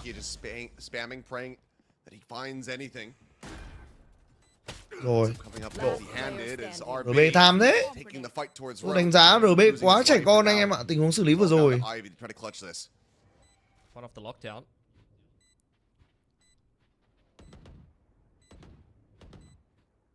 One off the lockdown and Zink's down to half HP. He's the one taking point at the moment.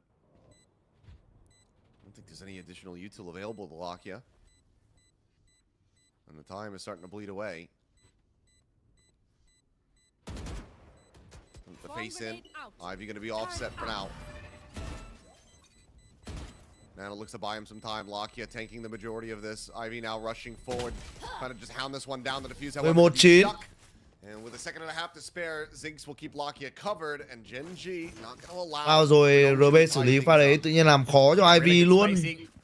Both Lakia and Zinx playing well off of each other and buying enough time, recognizing exactly where Ivy's playing that 1v2 from. Narrowing down the options. RP trying to make a big play, sneak across to Dish, and if he made it there undiscovered, he probably would have just won the round outright for NONGSHIM, but after a messy exchange in A main and a successful 2v2, GENG pushed themselves once again with their nose out in front. Money starting to get low for both sides here. It's again another very tense kind of back and forth map between these two sides as you get the flashpoint. And the boom bot as Xross just shoves himself straight into tower off the back of Francis's util, but if this is anything but a commitment from NONGSHIM.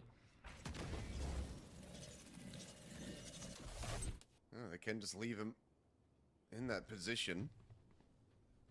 And GENG, it's far too risky for them to try to go check that arcade side of things, so we'll just press forward, get Zinx slotted here on the site, but that's going to be the spike, just counter-rotating back across that south side at the same time. Double push up. Into Hall's going to be coming in. Slide off the corner. Dami's going to be able to find the one, but Ash quickly trades it back. Đổi hai con Neon nó cũng gọi là ở đâu đổi lại con Fate của GENG à? Đổi Lakia lấy Dambi cảm giác không lời lắm anh em ạ. Potentially towards the other side of the map, and this lockdown is all intended as a bit of a ruse. Ooh, nice molly. Is that going to kill it? I don't know if it's got it. I don't think it does. Ignore chết rồi. Oh, okay. It does destroy it. It was just a little bit late to be able to prevent any potential grab of the players. Zinx! Ui! Finds the first, he doesn't get the second. Nick chớ. He doesn't hit the transfer. Francis is under pressure. As quickly GENG flood back through, and okay. Xrod lại chết anh em ạ. Quan trọng là Xrod lại chết. It ends up being just enough. You would Hết rồi, map 4 rồi anh em ơi. You cannot find anything more. He will get taken down, and now it is NONGSHIM, the ones who need to run 3 rounds in a row to try to push this into overtime. Otherwise, GENG will be extending this series. It's crazy that he goes undiscovered on the back of the site there when you had tower control the entire round as NONGSHIM. And you know that the Killjoy has a lockdown. Like, look at Zinx's ult here. Yes, he only goes 1 for 1 there, but he could have won the round outright. I mean, in a way, he did. The rest of GENG flood really nicely off of what I feel like is a pretty panicked NONGSHIM at that point, just being like, what the hell is the Killjoy doing here on the back of the site? Another timeout here for Silkedon. 3 needed in a row for NONGSHIM to be able to push this into overtime. Well, GENG are going to get it done in regulation. It's crazy that they've had to work this hard for a game they've had multiple thrifty wins in the second half, and they won the first pistol. We saw NONGSHIM post-timeout get it done with a half-buy win before, though, but this time they don't have any ults to work with. So, let's see. Obviously, they're going to have to spend all their money this time. They are very far away from having anything. Now, basically, we'll have just to push this all the way to overtime with neutral weaponry for the most part, rather than having any ult investment. Yeah, GENG have got run it back and the lockdown, and even if they don't get it done this round, like you can see the ult pipeline is well and truly in the works here. NONGSHIM once again going to set up for somewhat of an A fight. They do have a run it back that can be invested here by Texture should he wish to fight NONGSHIM head on. Looks like they're very quickly going to be running in his direction. Hai đổi 2, 3 đổi 2. Dấu chấm hết ở đây rồi. Từ từ nhá. Đây rồi. Ad vẫn làm 3 và map 4 dành cho tất cả chúng ta anh em ơi. Anh em ơi, tình hình là tôi nghĩ là bây giờ cũng 6 giờ rồi. Giờ tôi cũng phải ra ăn cơm anh em ạ. Tôi xin phép anh em là hôm nay họp sớm một chút, anh em qua stream của anh Crazy Guy xem nốt phần còn lại ở trận đấu nha mọi người. Không biết là anh Crazy Guy còn stream không?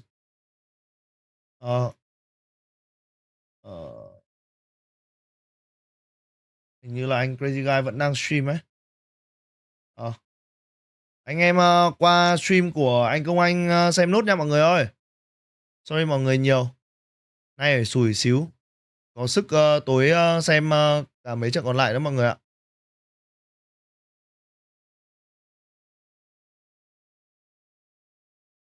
Thế nhá mọi người nhá. Thank you mọi người nhiều. Bye bye.